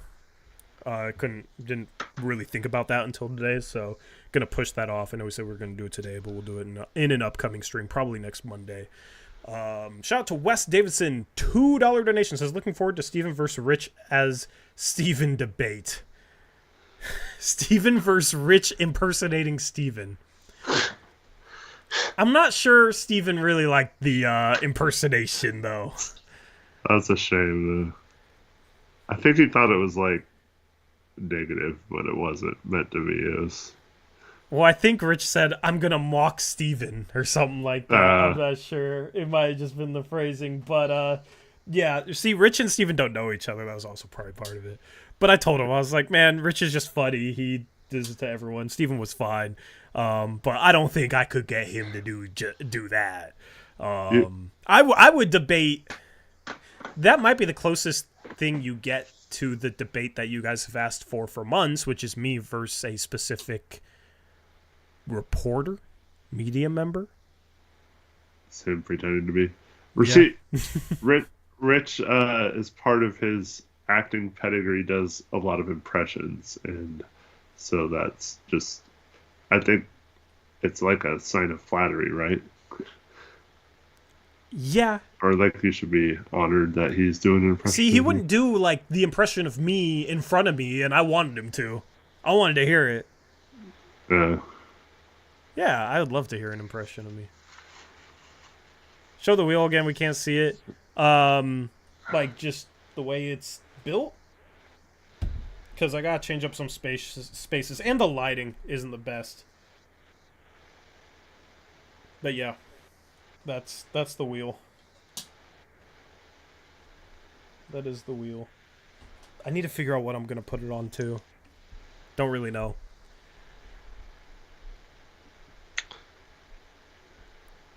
Horror Director, $50 donation, says, I kind of have the worst Blazer takes. You know what? If you're with your donations, man, we greatly appreciate them. You can have any take you want on this team. If you say them in a donation, we read off all donations, even if it's like Eric had to read off like a Fortnite song one time. I think that was Connor. Eric read it. I passed it along to Eric though because I was too scared to do it, and Eric did it. We read off all donations, so even if it's a take we hate, we'll read it off. Yeah, it was Connor. Horror Director, I saw you say in chat that you were surprised you didn't get timed out earlier. Contrary to popular belief, we don't just time out people for having differing opinions or whatever. It's only if you're an a-hole about that to other people and make it personal. Like, so you weren't, even though I thought that was a horror take that you had, it doesn't mean that you deserve a timeout or anything. Yeah, no, you're respectful. You support the channel. We appreciate that. You're entitled to any opinions that you have. I like having spirited debates on them, and I always just try and give the same energy that I get. So you've been very supportive of the stream tonight. Like, I always try and give that same energy back. I do a whole show with Steven, and I hate some of his takes, but he's not attacking me with them, so I don't attack him for them. You know, we just debate them. And I probably would have never started this channel if I didn't enjoy debating sports. You know, at the end of the day, it's not like you're debating some more serious things. It's sports. So it's a fun thing to debate. It's a fun thing to have conversations about. I enjoy that. So I don't have a problem with people that come in and have different opinions and want to debate them a little bit. And there's something fun in that for, I think, both of us, Eric. And we appreciate people that can come in and actually have a debate without taking things personally or making things personal. So we appreciate that. That being said... Oh, okay. Where are we going with this? Can we not just throw out blanket statements like ants suck this year? Like, that just wasn't a good comment. Like, well, come on, man. This isn't even a but or anything. This isn't even a with that being said, because this is getting into the debate. Yeah. And if a blanket statement, I will tell you why. There's so much nuance to conversation. If you want to have a conversation about how you were not impressed with Ant, like you said later, or you didn't think Ant had a good season, that's completely different. Just don't try to stay away from that's the part of the chat that that drives me crazy, is when it's like this culture now. I'm not saying you in particular. This is like everyone nowadays. It's like everyone is you're the goat or you're trash. There's no in between. What if you're a goat who eats trash? You're Anthony Simons. You're either a bench player or you're a first option, right? There's no second, third, fourth, fifth option. You're either sixth man or first option. Like, there's no in between with some people, and it's just so it's not even like you necessarily. It's just there's all these people out there on social media that just have these like, I don't know if you saw these comments today, Tori, but there were multiple different people in the comments on some of these Blazer quotes from the exit interviews saying stuff like, well, if it comes down to Anthony or Brogdon, we have to trade Anthony because Brogdon actually wins games and plays defense and all this stuff. It's like, what are you freaking talking about? Like, yeah. I told you, Eric. Like, okay, maybe I need to stop saying I told you so much about stuff, because, like, you're not supposed to say I told you so. But, bro, what did I say when we traded CJ because Anthony Simons was breaking out? I said one day he's going to be treated exactly like CJ was. I said that like very early on after trading CJ, when everybody was in love with Anthony Simons because he was breaking out. I don't know. He's kind of treated like CJ now. And now everybody loves Sharp. And I have a feeling, unless Sharp becomes like a Dame-esque superstar, like if Sharp becomes an Anthony Simons level player, and that's it, People were turned on him too. I don't know. Like maybe after Sharp signs an extension, then people are going to start to question. Yeah. Javon. Caught back up on donations. Wait, Colonel Pancakes, $10 donation says, click the like button. Yes, let's try and get to 100 likes. That'd be great. Wait, what the heck? Oh, wait, $10? No, just kidding. Colonel Pancakes, just joking. Yeah, bro. Just joking. We have superstar expectations for you now. We have, no, MVP level expectations for him now because he's the MVP. Shout out to Javon. $5 donation says, can we get 69 likes? Well, unfortunately, we've already surpassed that. Maybe. So hopefully we don't backtrack to 69. I know it's everyone's favorite number, but I like having 75 likes even more. Thank you, Javon, for the $5 donation. We'll take the other donations, but first, Alvaro gifted a Blazer Uprise membership, and guess who got it? It's somebody deserving, Eric. It's Horror Director. Wow, nice. Gifted memberships randomly go out to somebody in the chat, and Horror Director, you've been donating. Good karma comes back your way. You get the green name play. You get the gifted membership. Thank you, Alvaro, for the memberships you've been gifting recently. And Horror Director wanted to make clear he was talking about fantasy, even though he didn't say fantasy in his first message. But anyways, yes, okay. That's not all Ant's fault, though, because... one, he got injured a couple times. Maybe you can start to say he's injury prone. Who knows? But two, I mean, this is the third straight season that they've held him out for no reason at the end of the season just to lose games and don't trust playing him that we won't win. So as Anthony said in his interview, he doesn't want to go through this anymore. He wants to actually play and win games and try to win and stuff like that. So I don't know if you can necessarily blame Anthony for that, but yes, if you drafted him high in fantasy and he got hurt and barely played and then sat out the end of the season, I'm guessing that this was a disappointing season for you. Yep.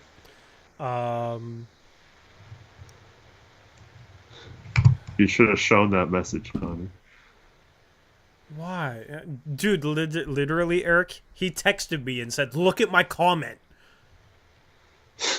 He literally texted me. No, do not show that comment.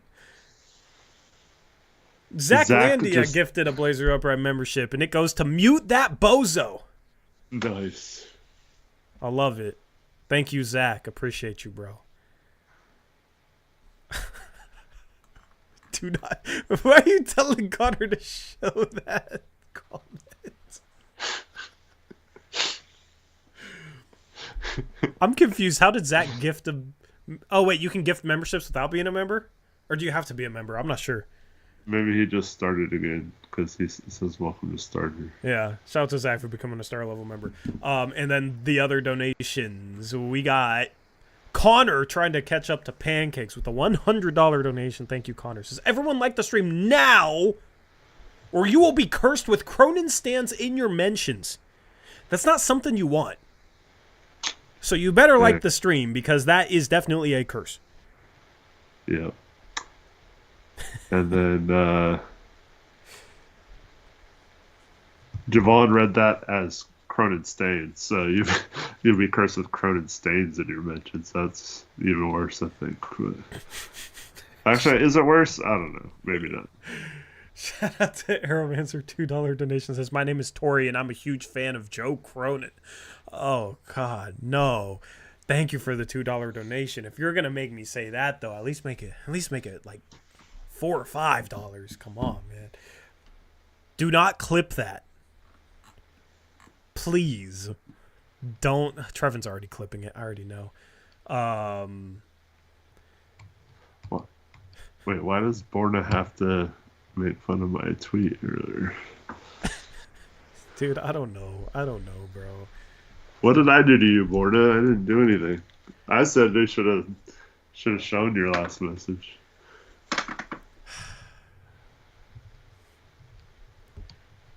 I wish. I don't know. And never mind. No comment. No comment.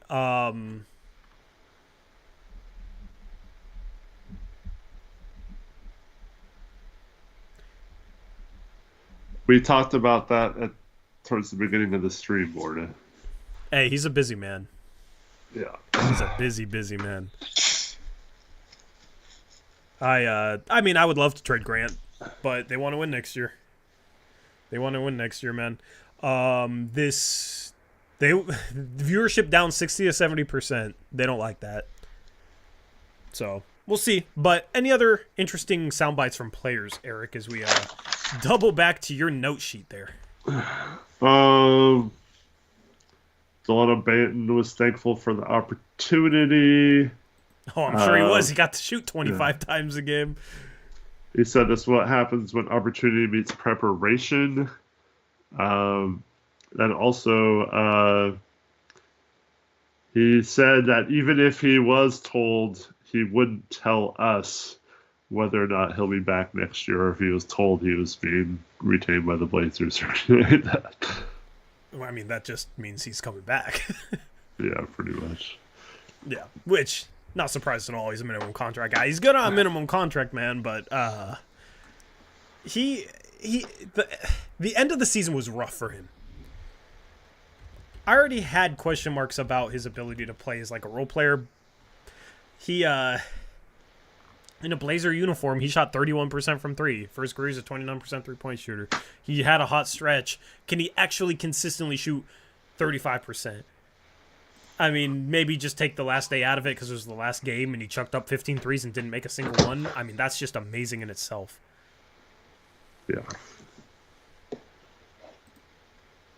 Wow, Borna is actually saying stuff that I respect. Although, no, not there first. No. He's just copying and pasting your tweets, isn't he? No, I didn't tweet that. Not a top 6, not a top 5 or 6 pick. I don't know. I like Avdia a lot, though. I respect Avdia's game.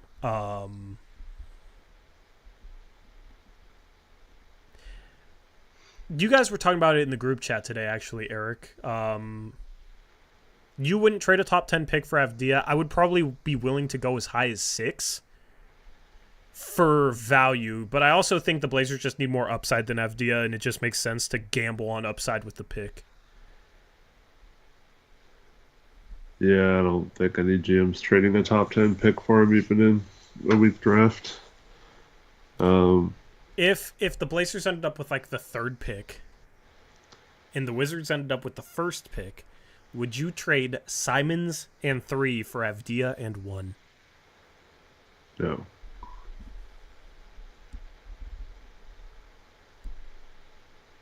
You could get me to consider that. I like Avdia, man. I like him. He's good, but he's not. I mean, he 30 minutes a game, 15 points, 7 rebounds, 4 assists with really, really good defense. 51% from the field, 37% from 3. I mean, that's like a really good player. Yeah. I don't know. If there's a way to get him cheaper, I mean, if there's any way to get him for a cost that makes sense, you have to explore it. If you're Portland, I actually do think he would complement this team well. He's one of those forwards that can handle the ball a little bit and do a bunch of different things. He rebounds well. He can pass, almost 4 assists. Hit threes this year, which he didn't do earlier in his career, 37%. I like his game. And a good contract. Yeah. Anyway, what other quotes do you want to touch upon, Eric? Well, that was pretty much all the players, I think. I guess we talk about Billups for a second. Yeah. He seemed very... He was the only one that was like, I don't want this anymore. I want to win next year. Well, not the only one to do it. Between him and Cronin. This is the first time I felt like they... I mean, they kept saying they were still in lockstep or whatever, but I don't know. He definitely wants to win, I think. But I don't know. I don't think he really.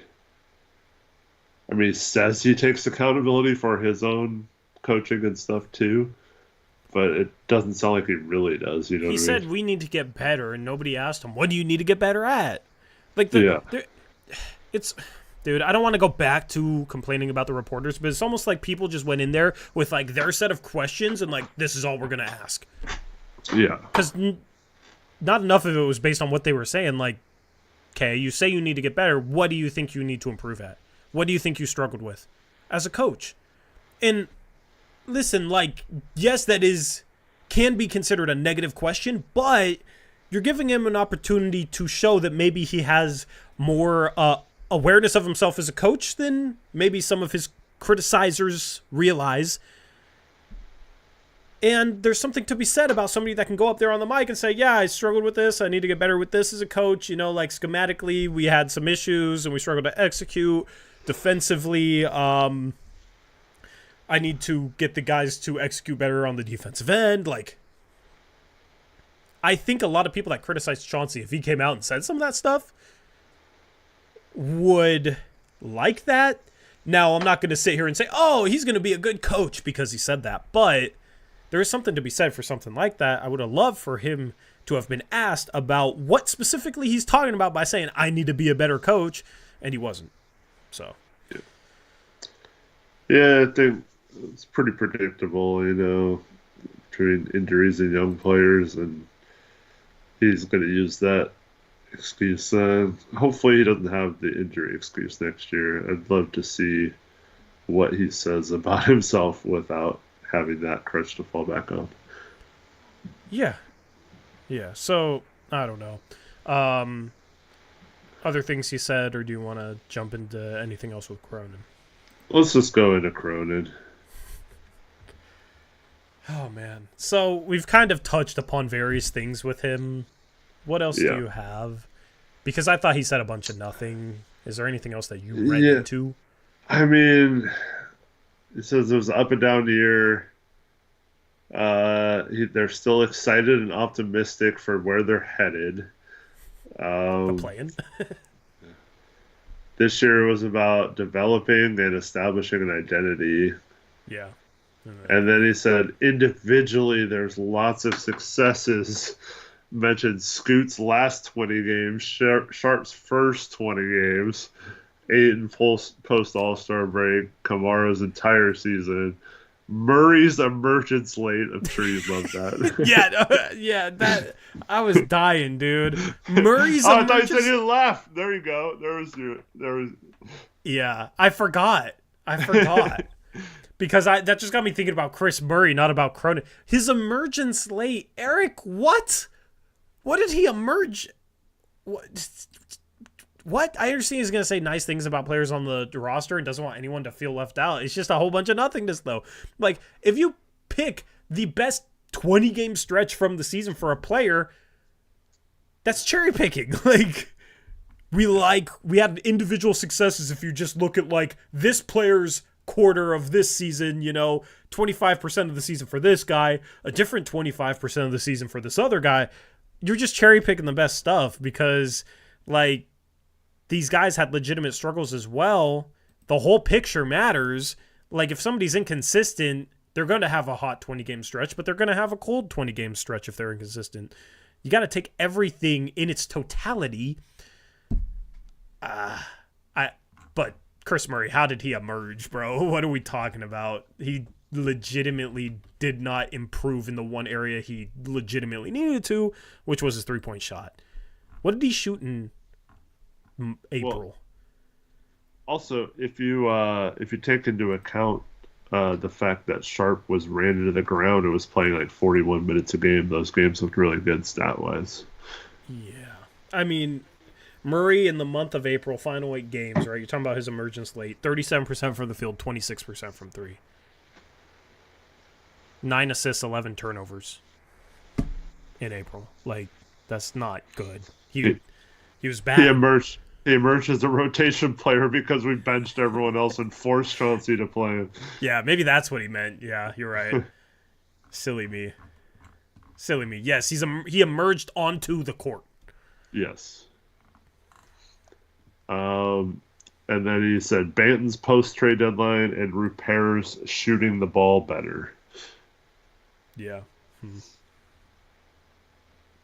Is To me, that was kind of silly, though, the Rupert one, because he just shot the ball better than people expected him to do. It's not like he turned out to, like, I don't know, like, you know what I mean? Like, he shot well in the G League right at the beginning of the season when he first started playing in the G League. It's not like he was horrible shooting the ball earlier in the season and then started to show promise later in the season, right?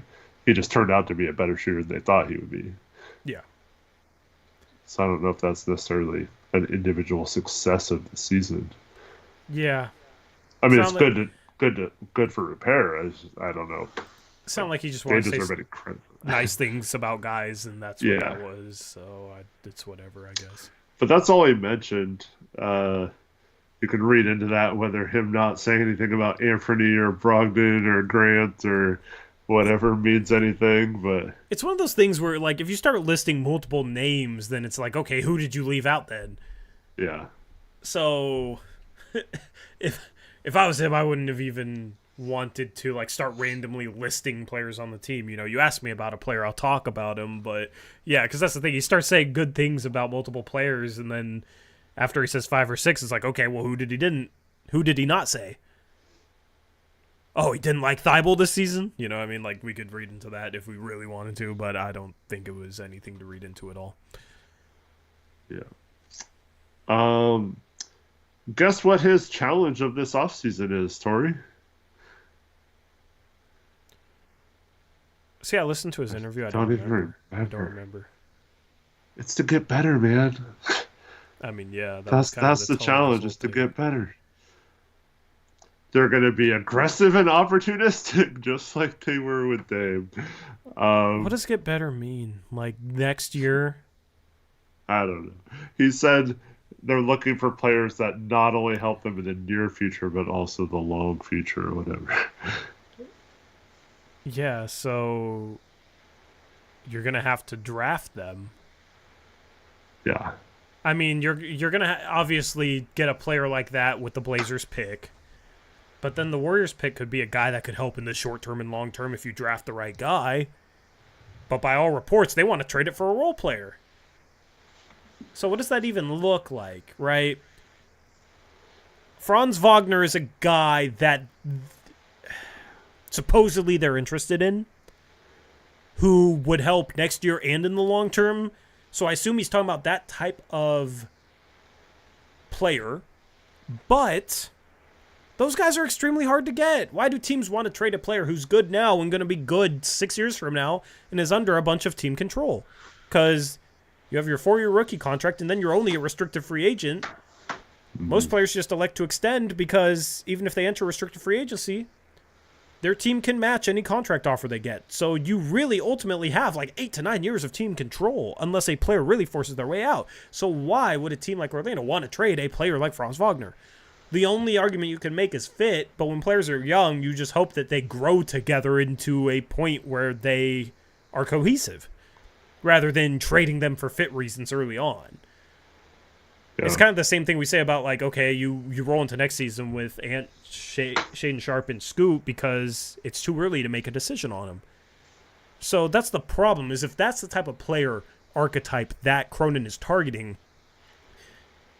it's almost a pipe dream.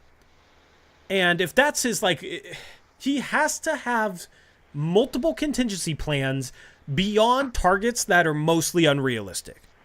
Yeah. Because those are the plans that most likely he's going to have to act on. Mm-hmm. Of course, if you get a miracle trade where you, I don't know, trade Ant for Franz Wagner, you do it and you balance the roster and you're probably better next year, like, just because you balance the roster more and Franz is young.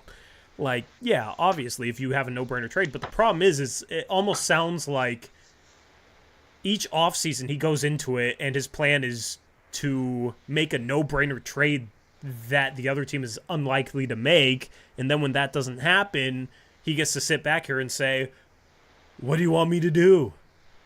It takes 2 teams to make a trade, like, in that sort of rhetoric. Yep. Um, Joe did say or he was excited about what they've accomplished. I was curious what that was. What have Tanking, I they guess. accomplished? I don't know. They are the tank masters. All right, then he acknowledged that there were flaws in the roster. Yeah, no crap, Joe. And that they need shooters, defenders, and playmakers, Tori. So pretty much everything. Uh, yeah. Who would have thought that, right? They need everything. Yeah. Good luck. We'll see. Yeah. Um, kept saying the word talent. They need to keep adding talent to the base. Um, they also said that they're committed to Chauncey for next year. Um, yeah, yeah. I'm curious. Like when they talked at media day, this is one of my main problems. Not to bang on the reporters again, but most of those guys were all there on media day, right? Yeah. And got some answers to some questions in which they said stuff like, our offense is going to be so much more flowing and fast. We can move the ball down the court faster and things like that. Yeah. So I'm curious why they don't then, when that stuff doesn't pan out the way the coach or the GM say it will, why they don't follow up ever and say, hey, going into the season, you said you guys were going to play fast because you were young and athletic and stuff. What happened with that approach or whatever, you know? So, yeah. That and also the team stuff. Eric, the Blazers rank dead last. They ranked dead last this season in the percentage of their field goals that were assisted on. And you could say, oh, well, that's because they're a rebuilding team, right? Their offense wasn't that good. Guess who was number one? By 4 percentage points. I bet it's going to be someone like Detroit or something. San Antonio. Yeah. Right? But they preach ball movement, but they get ball movement.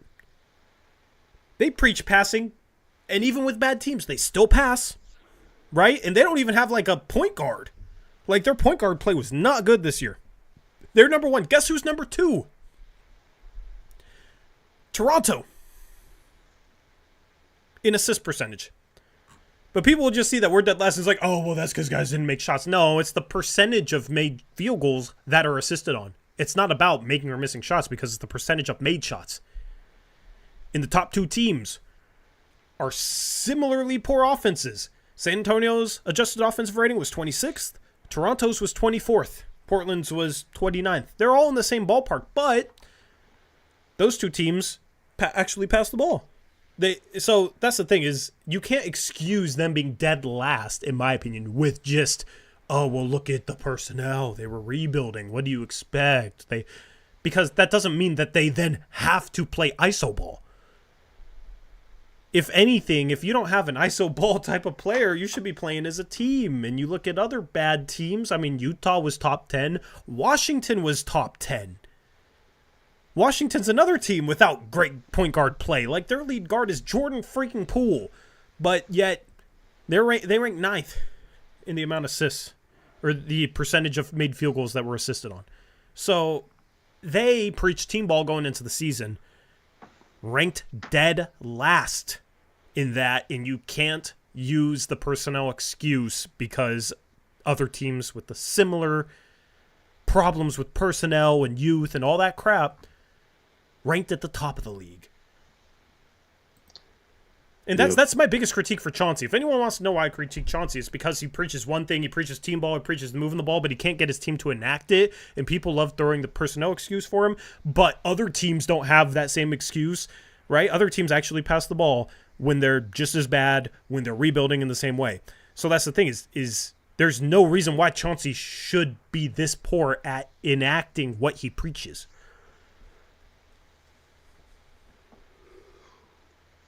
Yep. Um, then he said that the draft is an exciting opportunity. Um, it kind of said what we've been saying is that when there's a lot of players that are closely rated, it does allow you to maybe get someone that you have higher rated than other teams or something. It's just an opportunity for you to make the right pick and come out of there with a good player. He also said that the forwards were a convoluted group and that he told several of his players that his job this offseason is to find someone better than them. I'm assuming he meant those convoluted forwards. Wait, what? What did I miss? What did I miss this? What did he say?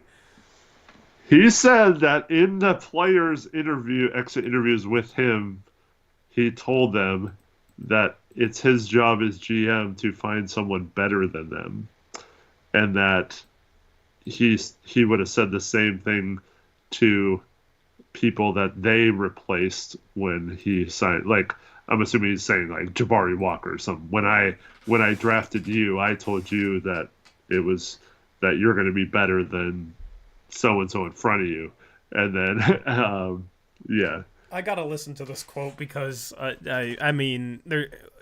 What? I can't even wrap my head around. Apparently, I missed this. Yeah, Rich told me that was his favorite part of the interview. Dude, like watching his interview today was so tough. I legitimately zoned out of his interview today. It was bad. Yeah. I felt like he wasn't saying anything. The Chris Murray thing. Yeah, like the Chris Murray thing cracked me up, bro. Yeah, because I posted about that in our group chat. Like Chris Murray emerged. I think I probably then got distracted by the group chat then after that. But it's your job. I'm gonna have to listen to that after and then he ended by just very awkwardly thanking everyone for their coverage all season and said that they had been amazing or something like that, and they had this really weird smile on his face. Yeah. Yep. That was the Cronin interview. It's my job to get better players than you. I mean, yes, but shouldn't you be saying this is what we want you to work on? You're not guaranteed to be back here next year. We're going to be aggressive in terms of trying to build the roster, and we don't know exactly what that looks like at this point. Like, that's better than sitting here and saying, I'm supposed to find somebody better than you. It's just kind of weird.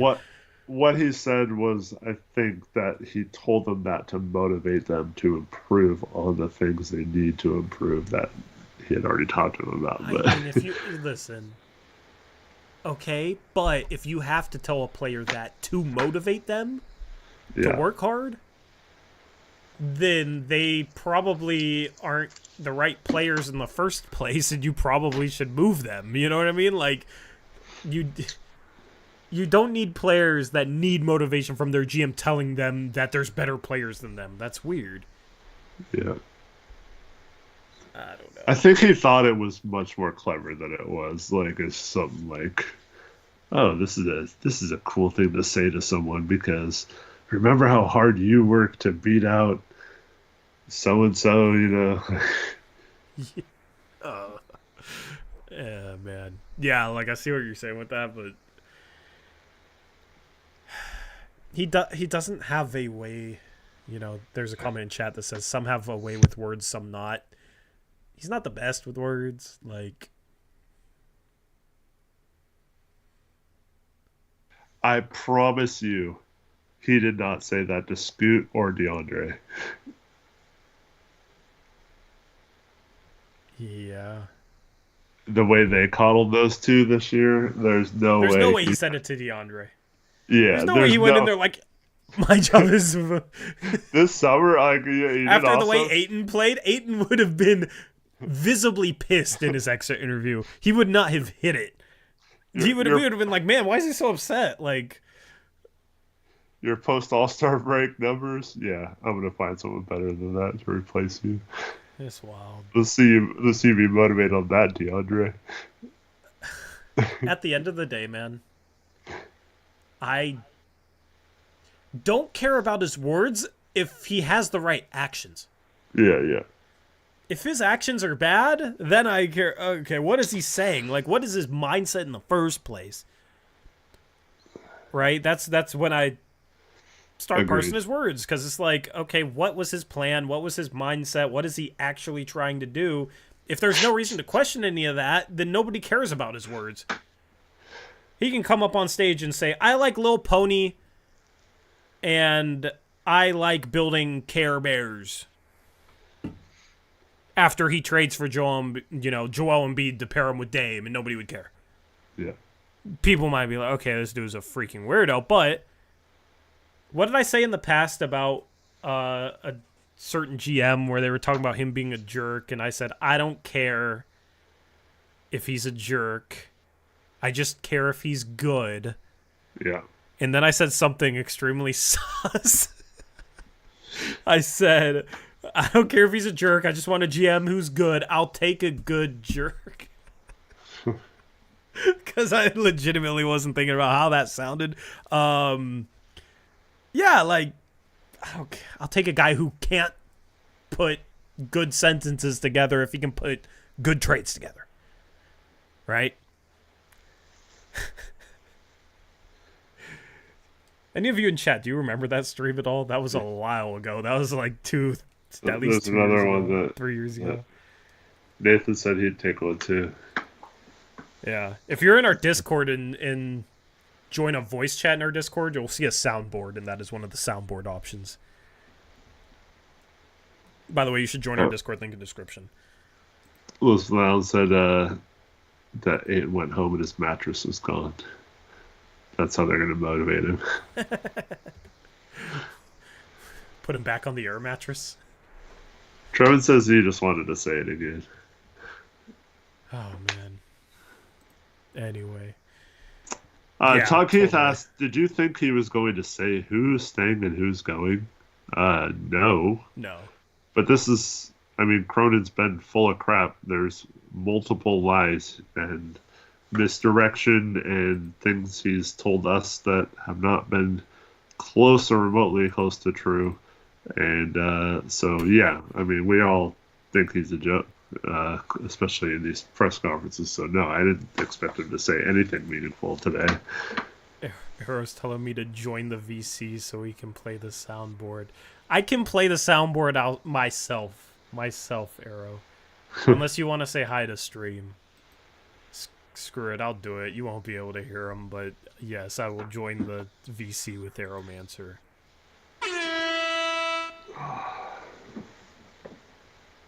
Arrow. I'll take a good jerk. There it is. There it is. That was wild. That was probably the worst thing I accidentally said in terms of something that was suspect on stream. Anyway, yeah, we have a giant soundboard full of stream clips in our Discord. That's where I got some of the soundboard stuff from. We even got. I'll just be trying to bust that ass. We even got the DA. I'll just be trying to bust that ass. I'm just trying to bust that ass quote in there. So join our Discord. Mock off season coming up in like a month, which is crazy. Speaking of Arrow, man, we need to. Zach already has a clip. There you go. Yeah, good jerk part 2. Sick. Speaking of Arrow, yeah, we need to figure out the mock off season coming up. Looking forward to that. Arrow was a huge hope last year. I'm gonna need his help this year. Life is crazy. Anyway, mock off season number 5 is crazy. You can actually see previous mock off seasons in our Discord as well. So you can see our 2020 mock off season. That was during COVID, like when COVID hit, and when we were on lockdown. Right, we needed something to do. We started mock off seasons. Well, I think we did a couple prior to that actually with a different website before we had the channel. But yeah, that was a lot of fun, and we do it every year now. There was Rich. His ears must have been burning from hearing us talk about him earlier. What's up, Rich? Hope you're doing well, man. Hope you're doing well. If you're interested in joining the mock off season, message Tori or myself on Discord or Twitter. If we get enough interest, we may elect to allow assistant GMs, although we'd have to have like rules in place so that didn't become the wild west where assistant GMs tried to overstep their head general managers in terms of making deals. Because in the past we've had like 50 people want to do it, so I don't know. I just want 30 people that are going to do it. Every year there's 30 people that say they're all going to be into it and do it, and there's like a handful of people who aren't. We've gotten better, though. Yeah, but it's always a couple people that ruin it, the whole thing. Or then we get to free agency and like there's several teams that don't even submit free agent bids or anything. Yeah. Every year we weed those people out, though, so I think this year we'll be fine. Yeah, if you want in our mock off season, just join our Discord, participate in that, and we'll start putting a list together here in a couple of weeks, so stay tuned.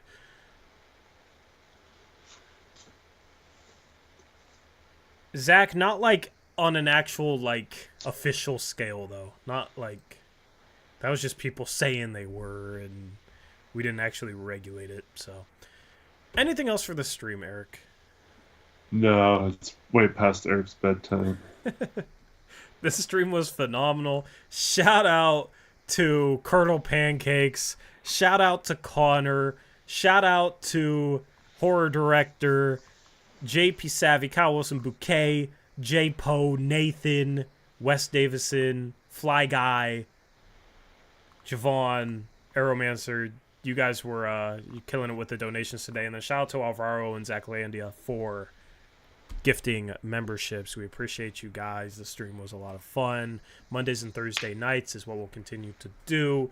Thursday, we'll have our playoff predictions, so you can come join us and vote for Chat's picks. See if you can follow up Chat's win and picks against the spread with playoff predictions. Also, I still need to put together like the final standing slide for picks against the spread, so we'll discuss that on the next episode of Blazers Uprise Live, so that should be a lot of fun. Yeah, just, hectic day today and short turnaround after the end of the season, but going to continue building out this show and doing more with this show than we did in previous off seasons. So we got the graphic, we got the rundown, and we'll continue to do we'll do some playoff graphics and some fun stuff for you guys. I want to keep this content as fun as possible. So anyway, appreciate you guys hanging out with us. Appreciate Eric staying up late past his bedtime to hang out with us as well. And shout out to all you guys that donated. Shout out to everyone who tuned in and participated in the live chat. You guys make this channel a lot of fun to run and stream on. So we greatly appreciate your guys' engagement. And I'm really looking forward to this offseason and see what happens with this team. I will be dropping mailbag tomorrow. Well, I guess it's later today. It's past midnight. But dropping mailbag tomorrow as well as my channel content trailer and then daily uploads after that. If you want to ask a mailbag question, just go to the community tab and ask it on the latest message. I will post a link to the community tab in the live chat if you want to go ask a question. I just wanted a few more before I dropped the video, so I pushed it off to tomorrow. And yeah, appreciate you guys hanging out with us. Shout out to David C., member for 17 months, says, thank you for another season of live streams. Thank you, David, for being a channel member. Thank you for your member message. We're going to do another off season of live streams. The content never stops. And we appreciate all you guys. We're out of here. We will catch you on Thursday, approximately 9:30. Looking forward to that one. That should be a lot of fun. I love picking playoff brackets and that sort of thing. So with that being said, we're out of here. We'll catch you next time. Until then, as always, peace out. Go Blazers.